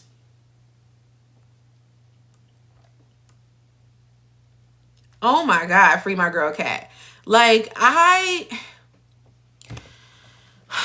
Carlton wanted to be Ted married to Nicole. That's why he wants the old her. Yeah. Yeah, that's why when he saw, that Nicole was dating other people and she was like, having her moment. And that's why they had that conversation. And he was like, I just don't think that this is you. Yeah, you don't, because you want the wifey that Ted got. She's gone. Christina's gone. That woman is gone. And that's the version of Nicole that Carlton wants. Even think about the fact that Carlton doesn't have any kids, although I still say that his little niece is his daughter. But Carlton doesn't have any kids. Carlton thought that the moment that Nicole stopped being with Ted, she would still want to be Nicole Dupree, wife and mother. He probably even thought, oh, we still young, we can have a kid together. She could have my kid, and that could be the last kid, and we could raise that together. He had delusions of grandeur, okay? And Nicole don't want it. Nicole said, I'm outside. Nicole is outside. And honestly, that's where I want Kat to be. I want Kat to be outside. Like, I mean, she has so much going for her. She's smart. She's beautiful, especially now that she's about to get this condo. Forget the condo being for her and Tomas. I need the condo to be for Kat. Bring out Kitty Cat, right? That just made me dislike him even more. Facts. I couldn't stand him even more. Like, but Kat has got to get from up under Tomas. Like, I know that was your first girl, but that's not all that's in the world. That's not all that's in the world. And to be honest, Nicole over there getting her world rocked, that's what Kat needs. Kat don't need nobody that's going to try to tie her down with some janky ring that she would have never liked. I understand Tomas wanting tradition, but Tomas needs to understand that Kat only cares about tradition when it comes to the Duprees. She don't care about taking his grandmother's ring. She wants her own ring. If he would have got an old ring from Anita, let's say if Anita got an upgraded ring from Vernon, like a few years ago or whatever, she's wearing the upgraded ring. If Tomas would have got Anita's first ring and said like, hey, I want to propose to Kat with this ring, it would have had a little bit more weight to it. But you having your grandmother's ring, right? He didn't even introduce her to the family yet. I mean, they've heard about her. They probably talked to her on the phone or whatever, but she hasn't even met them. So his proposal was just so premature. It was so uncalled for. Like, that was just too much. It was too much. We don't care about his family at all.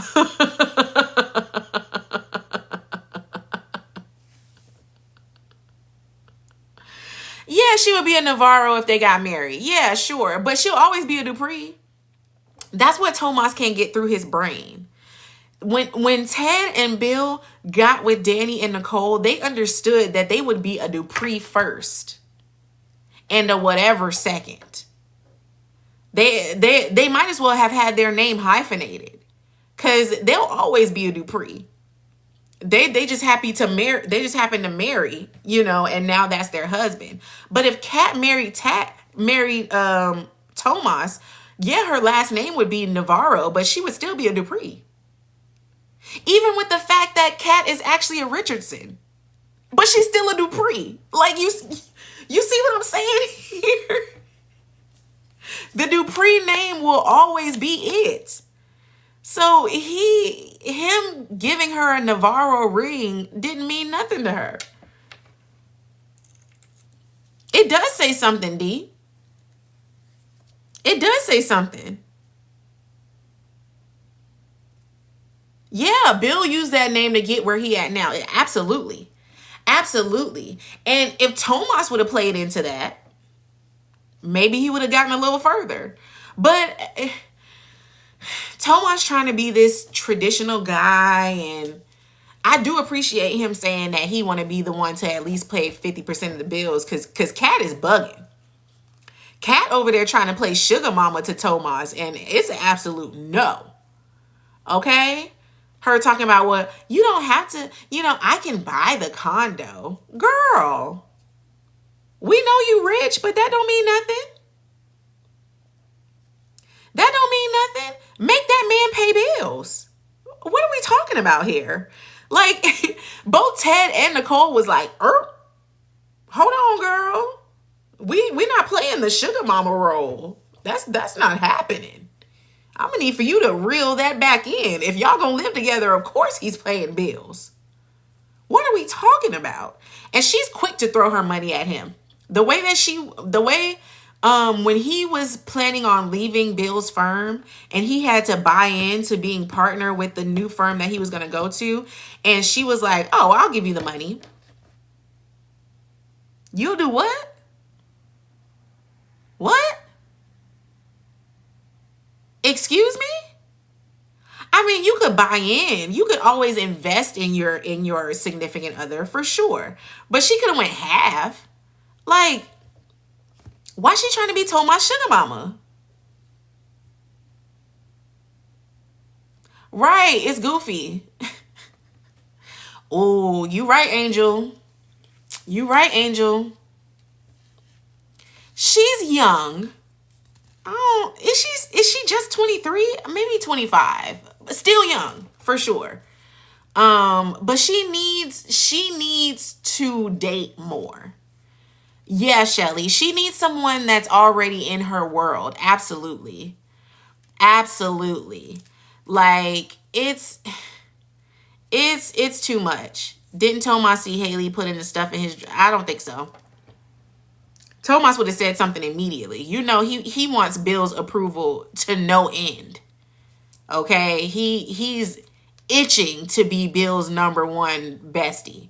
So if he would have saw that, that definitely would have been it. She needs to get spoiled. Oh, that's a good point, Maxwell. The money is something that Eva can't compete with. But she has to realize that that's not a thing for Tomas. I don't really care for Tomas, but he's never been after Kat's money. That's evident. Even Bill and Ted have looked at him sideways because they both saw money when they saw Danny and Nicole. But I don't think Tomas sees money when he looks at Kat. I think he genuinely does like her. In all of his lameness. He does genuinely still like her. But she's throwing her money at him because she's not strong enough to say that she doesn't fully want to be with him. And that's what I'm going to need for her to hone in on. She needs to be honest with herself about the fact that she does not want to be with Tomas. She's only staying with Tomas because she knows that nobody is behind them. That's fuel for her. She thinks that if her and Tomas make it, they're beating the odds. Like, oh, y'all counted us out, but we made it. Why? Why does that have to be your story? You're young. You're beautiful. You have options. Like, she needs to dip on that one.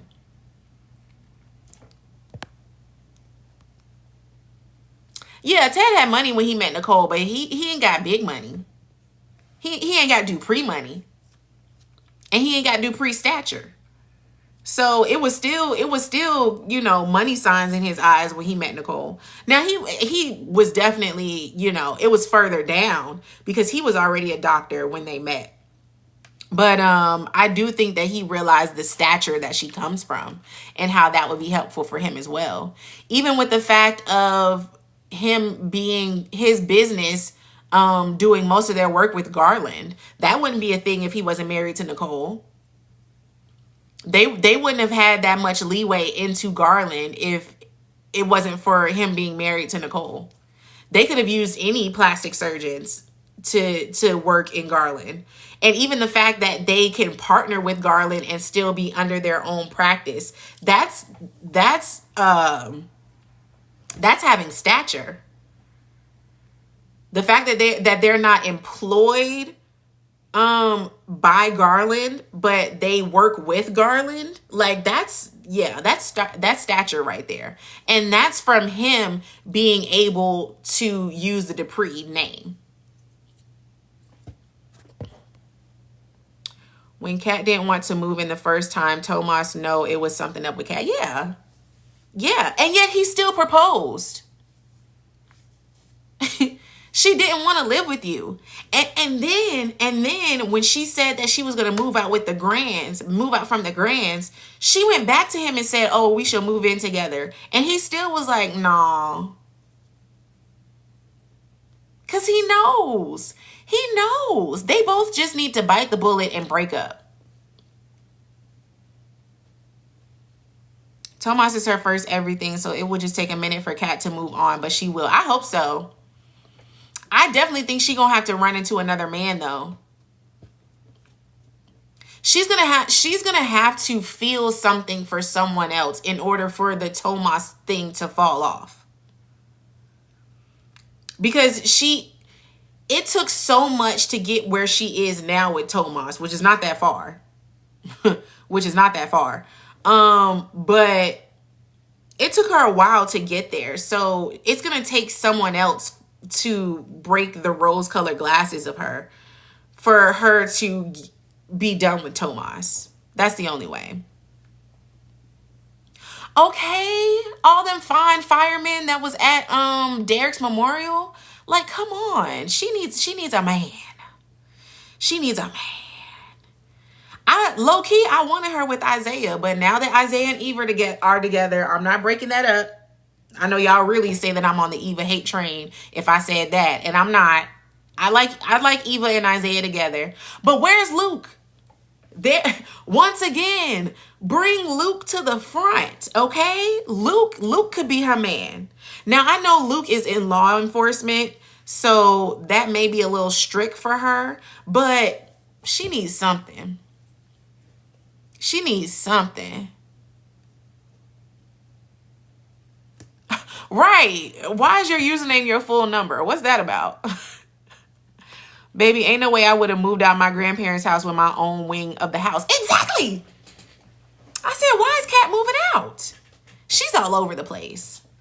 She's all over the place. Even Anita was like, dang, I was waiting for us to have a conversation for us to remodel, like redecorate. Like they were going to turn that wing into Kat's place. For real, like put it on the wall, Kat's place. And she up here talking about she want to buy a condo. She's only doing it because she thinks that she has to in order to keep Tomas. That's the only reason why she don't want independence. She don't want independence. She's thinking that that's the next step that she has to take so that if her and Tomas are in this place, it'll take a while before he proposes to her again. She's trying to buy time. Oh, if she gets with Luke, her and Eva will be double sisters.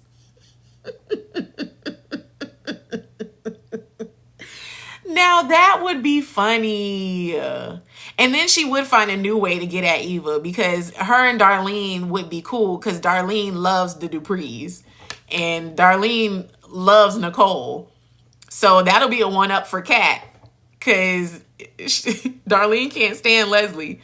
She's just tolerating her because Isaiah loves Eva. So if Kat got with Luke, that would be another reason for Eva to not stand Kat. Because then now she's the one that the stepmom loves. She's the one that the mother-in-law loves. It's a voicemail from Grey's Anatomy. That's funny. That's funny. I love that. Ooh, Shelly, that's a good point.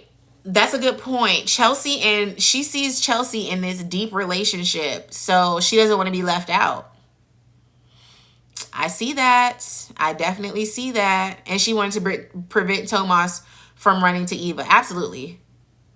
Absolutely. But Danny can't stand Darlene either. Why? Danny can't stand Darlene either. Well, I can see Danny having beef with Darlene just because they're two different like types of personalities. But she wouldn't have to deal with Danny. She would have to deal with Nicole. Nicole is Kat's mother, and her and Darlene would get along very well. And yeah, Nicole and Darlene would be good. Oh, she doesn't like Danny because Danny is Naomi's mom. Facts. And they did bump heads at Jacob's party thing. Facts.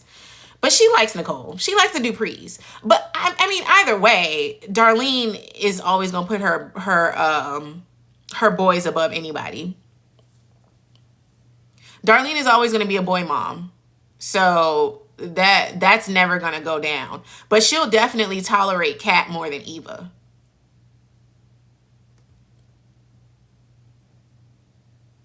Yeah, she's a full boy mom. Yeah. Yeah. And I mean, yes, Darlene likes their status. Exactly. So if we get another Dupree in the family, then yeah, their ranking finna be Kat, Naomi, then Eva. Absolutely. Absolutely. Cause Kat would fully buy into the police antics. We saw how deep Kat was in when it came to the Laura case, right? Like that wasn't even just her trying to nail Leslie. That's because Kat loves the storyline as well. Kat loves the mess of it all, which is why she be so deep in Tomas's cases. She be trying to do stuff with Tomas. So if she's married to Luke, Kat would low-key be a good a policeman's wife, right? Because she would love his stories. She might get mixed up in a few of the cases a little too deeply. But her and Darlene would understand each other when it came to putting the job first. I believe that. I believe that. Police wife with Jacob. Y'all got to stop it. Ain't nothing going on with Kat and Jacob. Kat would never, okay? Even when Kat was talking to Tomas and Tomas asked her to keep an eye on Naomi while he was gone because he thought that Naomi would take his job. He still does think that Naomi could take his job, which she can. She can. Kat was like, Naomi's my cousin. Like I'll watch. I'll be watchful, but I'm not gonna do nothing against her. She won't even spy on Naomi for Tomas. So her getting with Jacob, no. Absolutely not. Absolutely not. Jacob is fully off limits. Jacob is fully off limits to Kat. So y'all gotta let that go. Sometimes the heart wants what the heart wants. Danny and Bill were married. Danny and Bill were married. Come on. Jacob and Kat are not. No, that's not happening. Or Smitty. Please, no. Get that out of my comments. Jacob ain't cheating at all. Now, Jacob might leave. Jacob might leave for sure. I mean, I don't think that he's okay with Naomi getting this surgery or these surgeries. The fact that even she's talking about the hysterectomy and all that, like I do think that Jacob ultimately does still want kids. We thought Ted wouldn't cheat, then he shocked us. I didn't think Ted wouldn't cheat. I never said that Ted was that great. I always thought that Ted was hiding something. Ted gave overcompensating. Even from the very beginning, even when it was the old Ted always gave overcompensating. It's always something with the perfect couples. Ted tried to make it seem like him and Nicole had no problems. That's never been Jacob and Naomi. Jacob has always been supportive. Like even the way that the family approaches Jacob. Like when Vernon talks to Jacob, he's like, oh, I ain't even got to worry about you. Like, I know you got Naomi's back. Like, no, Jacob is not a cheater. If anything, he would definitely leave. He would definitely leave. Honestly, the only man that don't be cheating is Vernon. Not right now. I don't know. Vernon has been giving a lot of overcompensating too. The way that he's very doting of Anita, and everything that Anita says goes, and da da da da. And I know Anita was just sick, but I don't know. We have not met the young Vernon.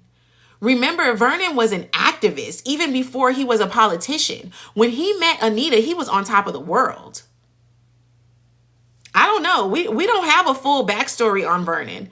So for us, even the fact that they planted that little seed that he may have been cheating with Sharon shows that I don't know. We don't know. We don't know. There may have been some tea back in the day, but I would not put that on Jacob. Yeah, okay. They could have been off and on for years. We don't know the backstory of Anita at all. Like, all we hear about Anita and Vernon's relationship is from Anita and Vernon's mouth. Everyone always talks about Anita and Vernon like they're the best couple because of their perspective of them. No one talks about Anita and Vernon before they got married, or even in their early stages of marriage, because no one knows. Right? Like, even if Vernon was cheating, Anita, her ego is too big that she probably wouldn't even tell the articulates. Like, lest we forget, Anita is not about the BS. So if Vernon was cheating on her in their early marriage, no one would have known. Because Anita ain't about the pity and the mess when it comes to their relationship. So we have to know more about Vernon in the younger days before we can say that he's always been an amazing husband. That's all I'm saying. They're in a blissful place now because they old and that money is solidified. That don't mean that they were always that way. They got married so young. Did they even date other folks seriously? I don't know. To be honest, I think he was dating Anastasia. And I've said this on my lives before. I think that Vernon and Anastasia go way back. The Belclairs had got money like the Duprees. So who knows? Who knows? And that would make sense as to why Anastasia got so much smoke for Anita. It's not just the fact that Anita don't come from money that Anastasia doesn't like her. That's all I'm saying. That's all I'm saying. Anastasia probably thought that she had the title. She had the top spot. And then Vernon goes on this routine, tour as a politician and comes back with Anita, and Anastasia is out. Okay. So I don't know. I don't know about Vernon. We said the jury's still out on that. He's a great husband and a great father right now. But all I'm saying is Jacob is not cheating on Naomi. Period. He's not cheating on Naomi. He will leave. Jacob will leave Naomi before he cheats on her. I 100% stand on that. Now, is he gonna leave? Maybe. Maybe. I do think that he still wants to be a dad. I really do think that Jacob still wants kids. And low-key, as he should. I think Jacob would be a great dad. But, I don't know. I think if they break up, that'll be it. Yeah. I think it may be mutual. Because Naomi has been ready for Jacob to break up with her for a minute. When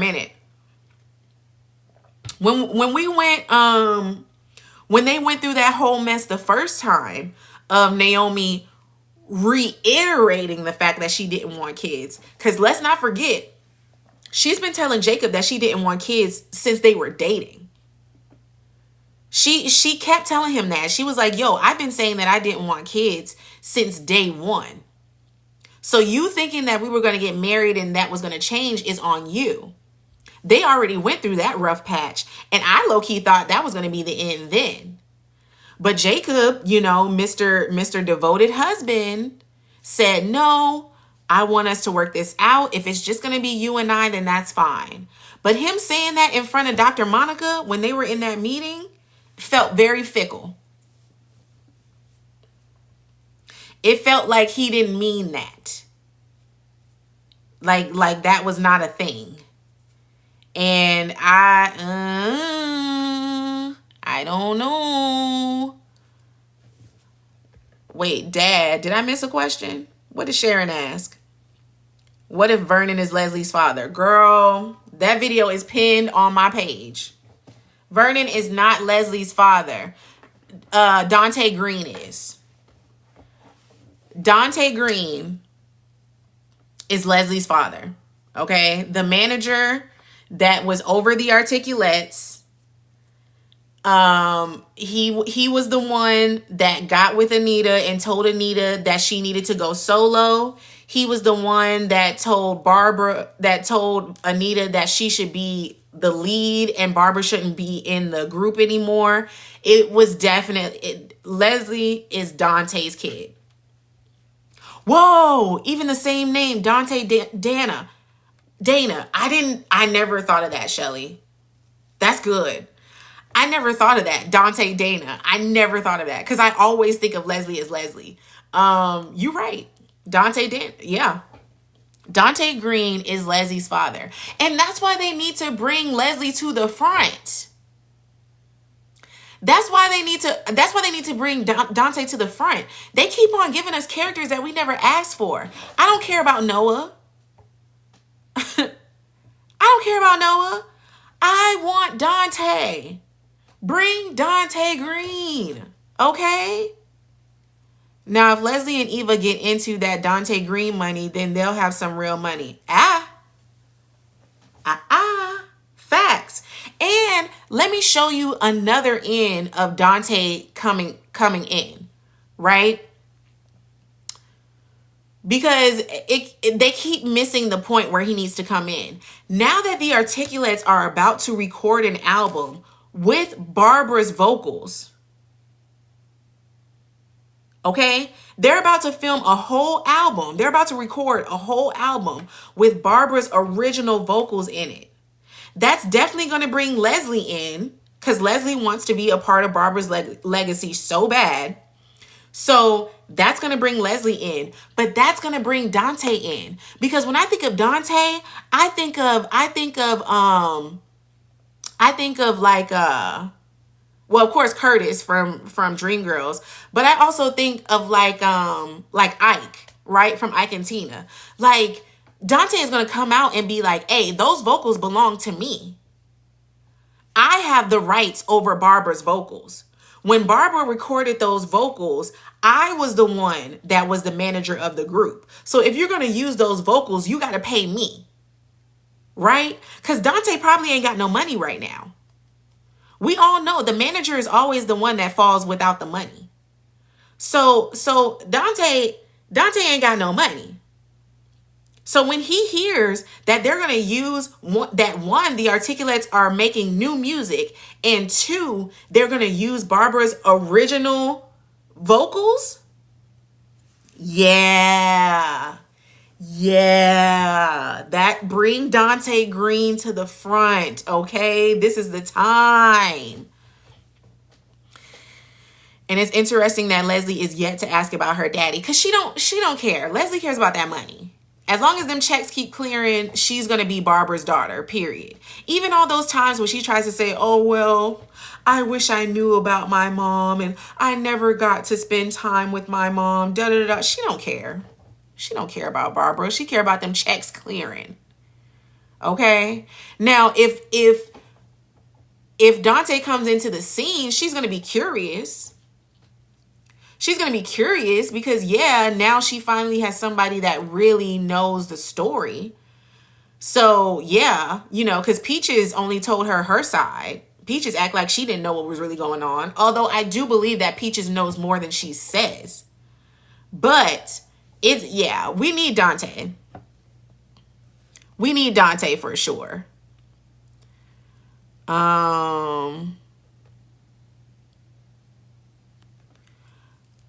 Leslie's backstory may not show up until 5 years. They're playing the long game. True. True. I mean, it is a soap opera. It's going to take some time.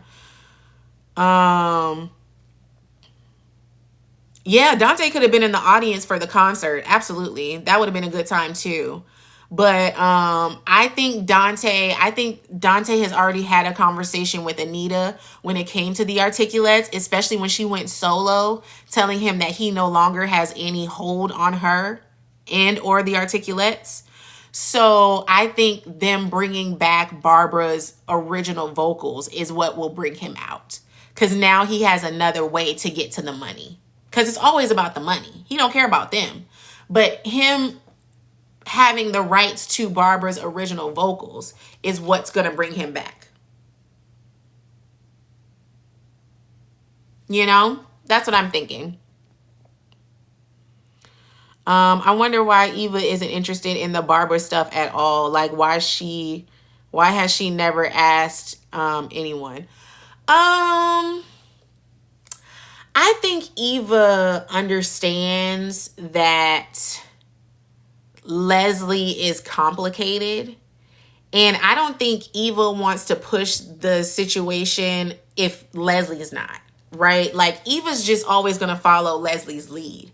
Even the way that Eva talks about Alan, the guy that Leslie was with when Eva was young, she doesn't really talk about him much because she knows how Leslie reacts when she brings him up. So I think she's not going to push the Barbara issue any more than Leslie is. Now, she did her research. Remember when she was talking to Tomas about the whole situation when they first found out that Leslie was Barbara's daughter? She did talk to Tomas and she was like, I did my research and there wasn't really a lot on her online and stuff. So I do think that she's interested, but she's not going to push the issue until Leslie does. She's not going to do that.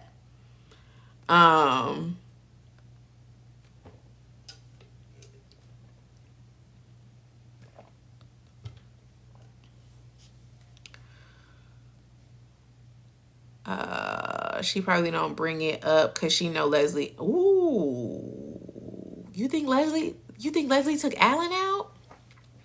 Dang, that's tough. Eva has enough to navigate as is. Barbara is just more stressed. Exactly. She knows that Barbara is not, there's nothing there for her. Like I said, she did her research. There's not much online about Barbara. The Articulates don't talk much about Barbara outside of what they know. So I think she's just waiting to see what else unfolds. No, I'm not going down that storyline. I'm not doing that. Because Eva, anytime Eva talks about Alan, she talks about him in a good light. I think Leslie didn't like Alan because he wasn't rich like Ted. That was the whole thing. Leslie didn't want Alan because he wasn't Ted. He was there, and from what Eva says, he was a pretty good dad to her until he got sick. Right? Like, he got sick and passed away. So I think, he was the rebound. So of course she's not gonna, play into him as much as she could have. But I don't think he was a bad person. I think he just wasn't Ted. I think Leslie was mean after he found out Eva wasn't actually his. I don't think she ever let Alan think that Eva was his. I think Leslie, I think Leslie told Alan from jump that Eva wasn't hers, because he couldn't have thought that Eva was hers unless he would have had to meet Leslie pregnant. Right? Like let's think about that. When Leslie left Fairmont Crest, she was pregnant. So even if she met Alan immediately, even if she met Alan immediately, Yeah, he knew that Eva wasn't his. So I can see that being a thing. I can see him treating her like and her being over it. But I don't think he was bad.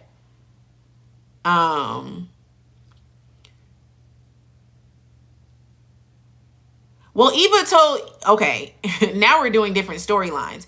Eva and Leslie said that they weren't related because they wanted to play into that storyline so that she can get close to Nicole. No, that's not a good storyline either because Alan, I doubt Alan had any insurance money. Leslie talks all the time about how Alan ain't have no money. That was the point too. Alan wasn't rich. Alan didn't have no money. So that was another reason why he wasn't what Leslie wanted. I think he was just around. I think he was just something that, he was somebody that was trying to be there for Leslie in a weird time, but it just didn't. It went cold. So do you think Marcel is playing with the time being, or is he setting her up for failure? I don't give Marcel that much credit. Marcel is a dirty cop. Remember, we met him. We met Marcel when Jacob got paired up with him, and Jacob found out that he was working with Joey. Then Jacob was ready to throw him under the bus. Then when he found out that he was working with Joey, that he was the one getting the money from Joey and everything. So Marcel got a lot of bones in his closet. And I think that he recognizes that in Leslie. And they both, they're kindred spirits. I don't think he's trying to take Leslie down. I think he's having fun. Alan had a motorcycle and both Leslie and Eva had their own cars. They weren't poor, OMG. You can still have transportation and be poor, Skillet. I don't know where that's coming from. That man did not have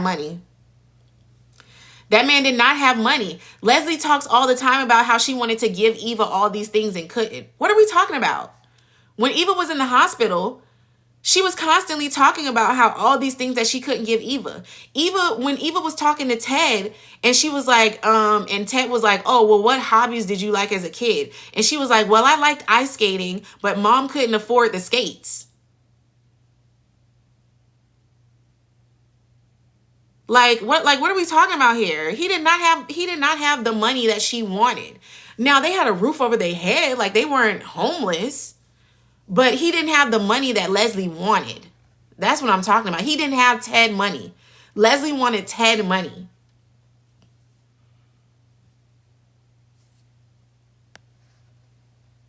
I wonder what's gonna go down with Marcel and Randy have to take each other out. I hope not. Yeah, they didn't have money like that.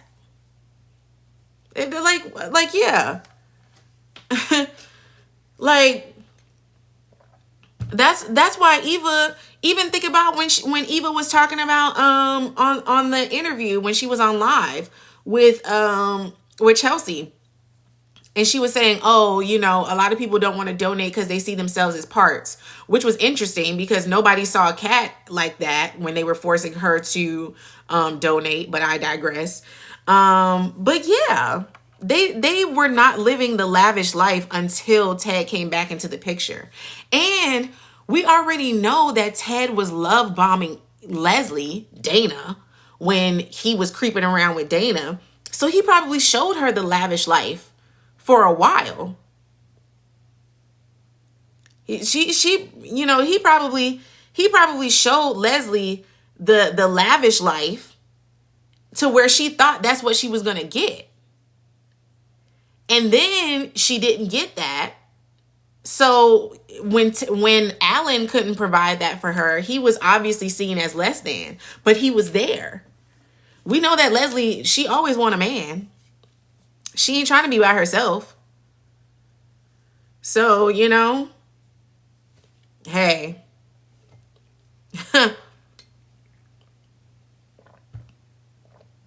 All that money? I don't think he paid her all that money. What did he give her? 50K? How far does 50K really go? I don't remember the exact number that they gave Leslie to go away, but it wasn't enough to live lavishly.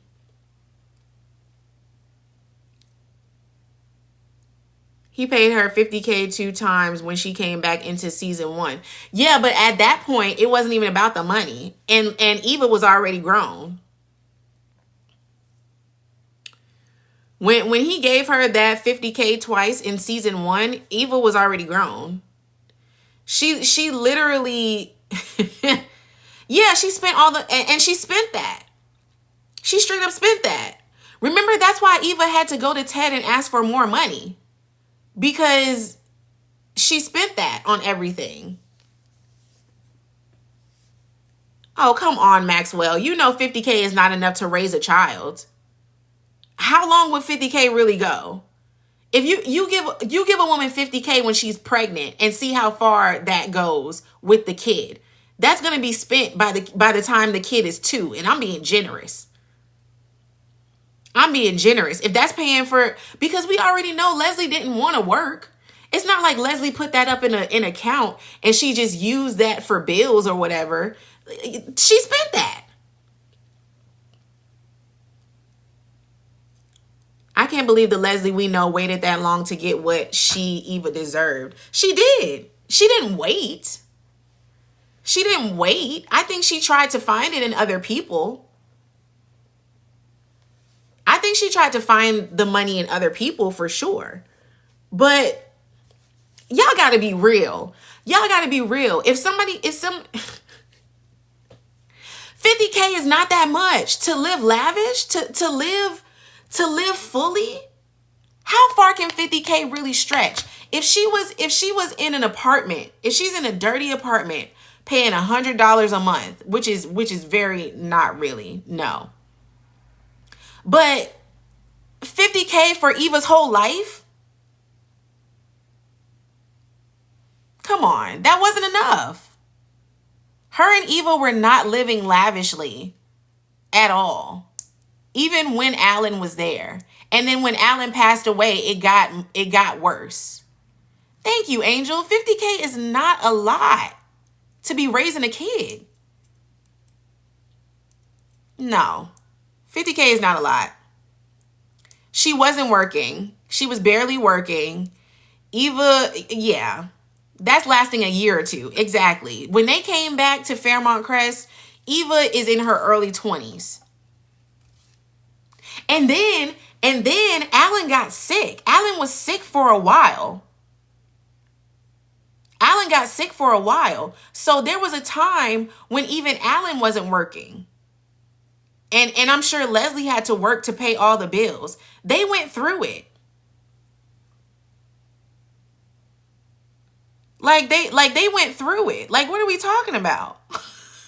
50K ain't nothing to fully raise a child for 20 years. No.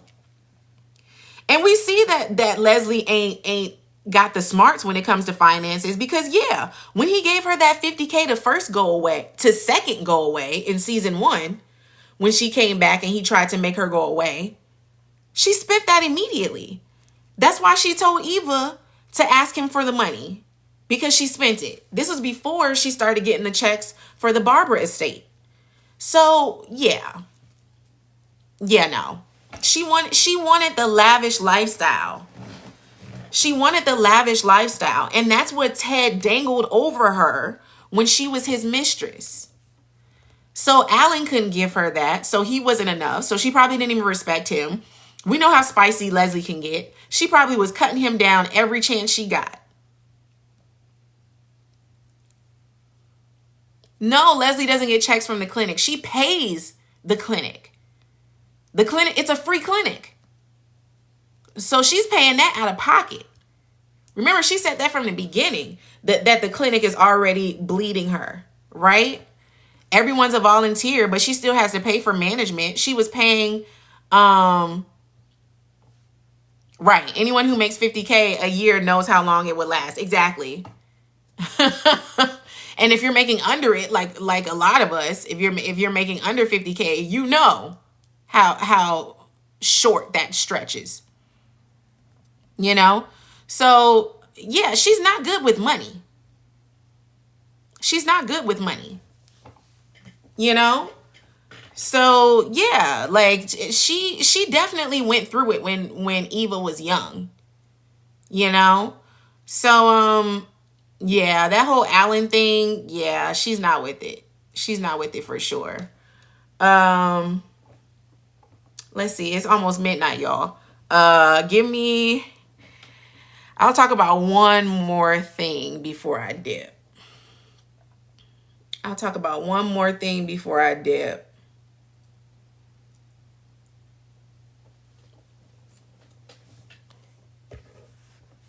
She was actually complaining about how much the clinic is costing. Yeah. Yeah. Oh, I already talked about Chelsea. I talked about Andre. Are y'all still looking for Carlton? No. Do we think Andre was already married? I don't think he was married to that girl. I think they were deeply in love. And I think she got pregnant. And he dipped without knowing that she was pregnant. And she's gonna come back. Deanna, I definitely said I'm down with Deanna. I didn't talk that much about Deanna. Yeah, I'm just looking forward to her nailing Joey. I definitely think she's got a plan. I think Andre is lying about being Andre. He's an imposter. The only reason why I say no is because him and Ted are still very close. I think Ted would have clocked that immediately. Ted was obviously deep into his brother's life, so he would know if his nephew was not his nephew. Oh, let's talk about Shanice. Yes. Let's talk about Shanice. Okay. Oh, poor Shanice. I wish that Shanice would have stayed who she was in season 1. Okay? Shanice was straight up no nonsense, no BS. Like, Shanice was that girl. She did not play no games. And the fact that she's playing all the games now that Ted is falling in love with her, I'm sick. Okay? I wanted her to break up with him the last time they had that shakiness. Right? Like the last time that she was on edge with him, she should have broke up with him then.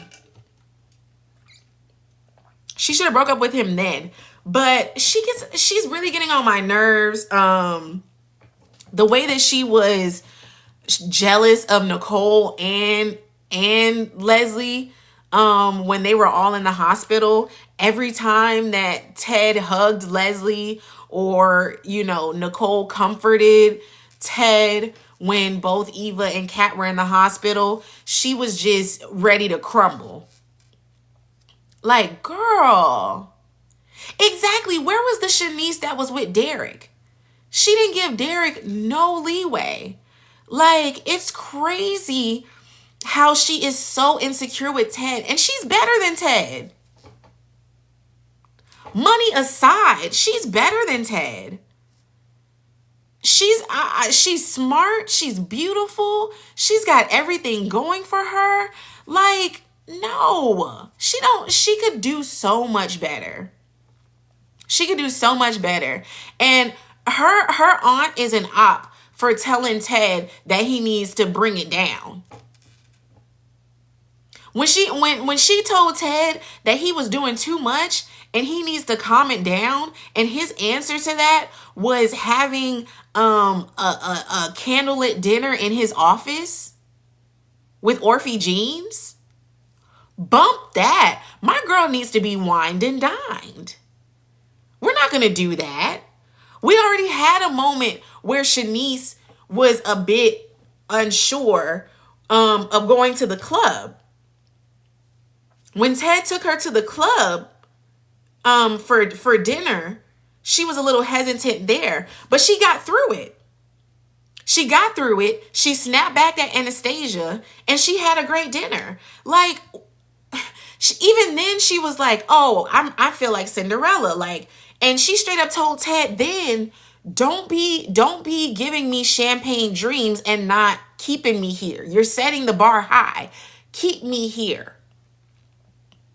So when he said, I'm going to take her on a boat, I'm going to take her on a yacht, and she straight up talking about, well, I don't know what to wear. Has he not been buying you dresses and stuff since? Go on a shopping spree. Your man is rich, girl. Act like it. I'm sick of it. I'm sick of her. I'm sick of them trying to downplay like, oh, she needs some average Joe. No. Shanice deserves to be spoiled too. I don't like that. I don't like that. Like, I don't understand why she has to be watered down. She's always been a strong-willed, speak her mind person, and I always love that about Shanice. And now your whole storyline is Ted. I need her to have more ambition. Even when she talked to Kyle, and Kyle had come back from that physical therapy conference or whatever, and he was saying like, oh, you would be really dope in the NBA as like one of the physical therapists and stuff. I was like, oh, that would be good for her. Like when she was talking to Madison, and Madison was like, oh, you're catching on to these terms, like you're really smart. Shanice has all of this potential. She's smart. She has all of these accolades. And now she's supposed to dumb it down and water it down so that she could be Ted's girl? Boo. Boo. Tomato, tomato. If Shanice didn't want to be spoiled, why did she get with Ted and not Grayson? Period. Period. Okay? Like, I don't get it. I don't get it. Shanice needs to get with that chocolate firefighter. He was fine. He was fine. Okay? That chocolate firefighter was fine. He need to get with somebody. He need to be with Shanice or Kat, somebody. But yeah, man, I don't like Shanice and Ted together. I don't like Shanice and Ted together. And then here come Nicole. When Kyle owned Messy Boots. When Kyle owned Messy Boots, told Nicole that Shanice and Ted said I love you to each other, he knew that he was going to get a rise out of Nicole by doing that. He knew that that was going to be a moment. That was a test for him to see if Nicole was going to react to that. And she did, as she rightfully should, because it's very premature for them to be saying I love you. Very premature for Ted and Shanice to be saying I love you. But the fact that Nicole went to Shanice talking about, oh, if I had to choose a woman for Ted, I couldn't have chose a better woman than you. Bull. I'm calling BS. If you had to choose a woman for Ted, it would be you. That's why you married him. Why does Nicole have to approve of anybody that Ted is with? Why would she take that position? She could still be cool with Shanice without commenting on Shanice and Ted's relationship. Like, that was too much. That was too much. I feel like she'd be overcompensating for Shanice, and it doesn't come off as real. It comes off as her trying to do something.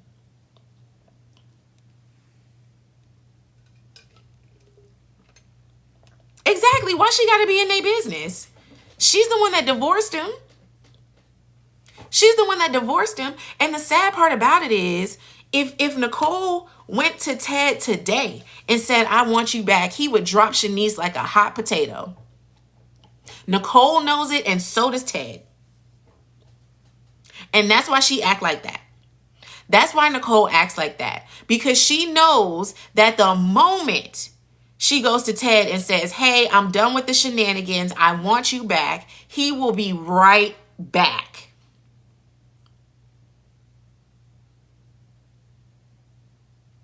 And that's the sad part.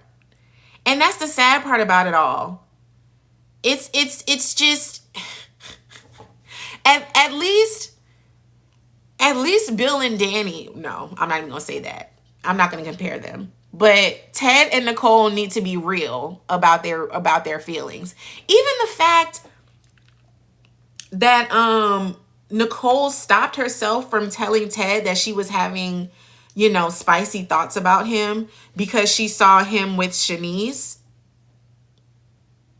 Why? Why? That's still your ex-husband. Since when do you have all of this loyalties to Shanice? Like, Shanice is my girl, but you're doing a disservice by making it seem like nothing's there. I would rather they be honest with each other and get it out so they can move on. That's the point. Good night, Summer. I'm about to wrap it up. I got 3 minutes. I'm wrapping this up at midnight. That's the point. Their divorce was so quick that they couldn't even wrap their head around what was happening. Nicole cut Ted off so quick. And I understand she was hurt. She was embarrassed. But that was the moment to be separated. She divorced him. And even afterwards, Ted was still trying to come after her. Lame attempts, but attempts nonetheless. And they still didn't, she just completely disregarded it. So now that he's with Shanice, it's like, oh, well, I'm just going to choke down everything that I'm feeling. No. She was having lunch with Carlton the next day. Exactly. Which is why I don't believe that she's over him, because she never fully healed. She never fully healed. That was never a thing. So, yeah, I don't see this Shanice Ted thing is not going to play out the way that they think it is. Ted, Nicole is going to say something. Ted is going to give her an in to say something, and she's going to say something. And all Ted needs is an inkling. All Ted needs is a drop of, ooh, she wants me. If Ted gets a whiff of Nicole still wanting him, all bets are off. He's going full speed ahead to Nicole again. Yeah, the Duprees like Shanice because she's not Leslie. That's all. As long as Ted is not with Leslie, everybody's happy. I think that's the case. As long as Ted is not with Leslie, everybody's happy. Except Nicole. Nicole wants that man. Nicole wants that man for sure. Well, this was so much fun, guys. Thanks for hanging with me. Thanks for getting me to almost 50K. I appreciate all of the love. I appreciate everybody chilling with me and talking. I love these times. Maybe I'll keep Sundays. I keep trying to try on Fridays, but Fridays don't really work for me. So look for me on Wednesdays and Sundays. Wednesdays have definitely been my thing. I will be going live on Wednesdays at 7 for sure. But let's try Wednesdays and Sundays moving forward, and we'll see how that works. Okay. And I'll do my best to post my schedule beforehand, like a day before or even that morning. So definitely, if you don't follow me yet, follow me. Turn on your notifications so you don't miss when I do go live or when I post about it. All right. Y'all have a good night. Be safe. I love my BTGs fam. I appreciate y'all. I'm so glad that we were able to have this conversation. I really enjoy speaking to you guys. Thank you so much for all of the support and for the back and forth, y'all. Y'all have a good night. Be safe, okay?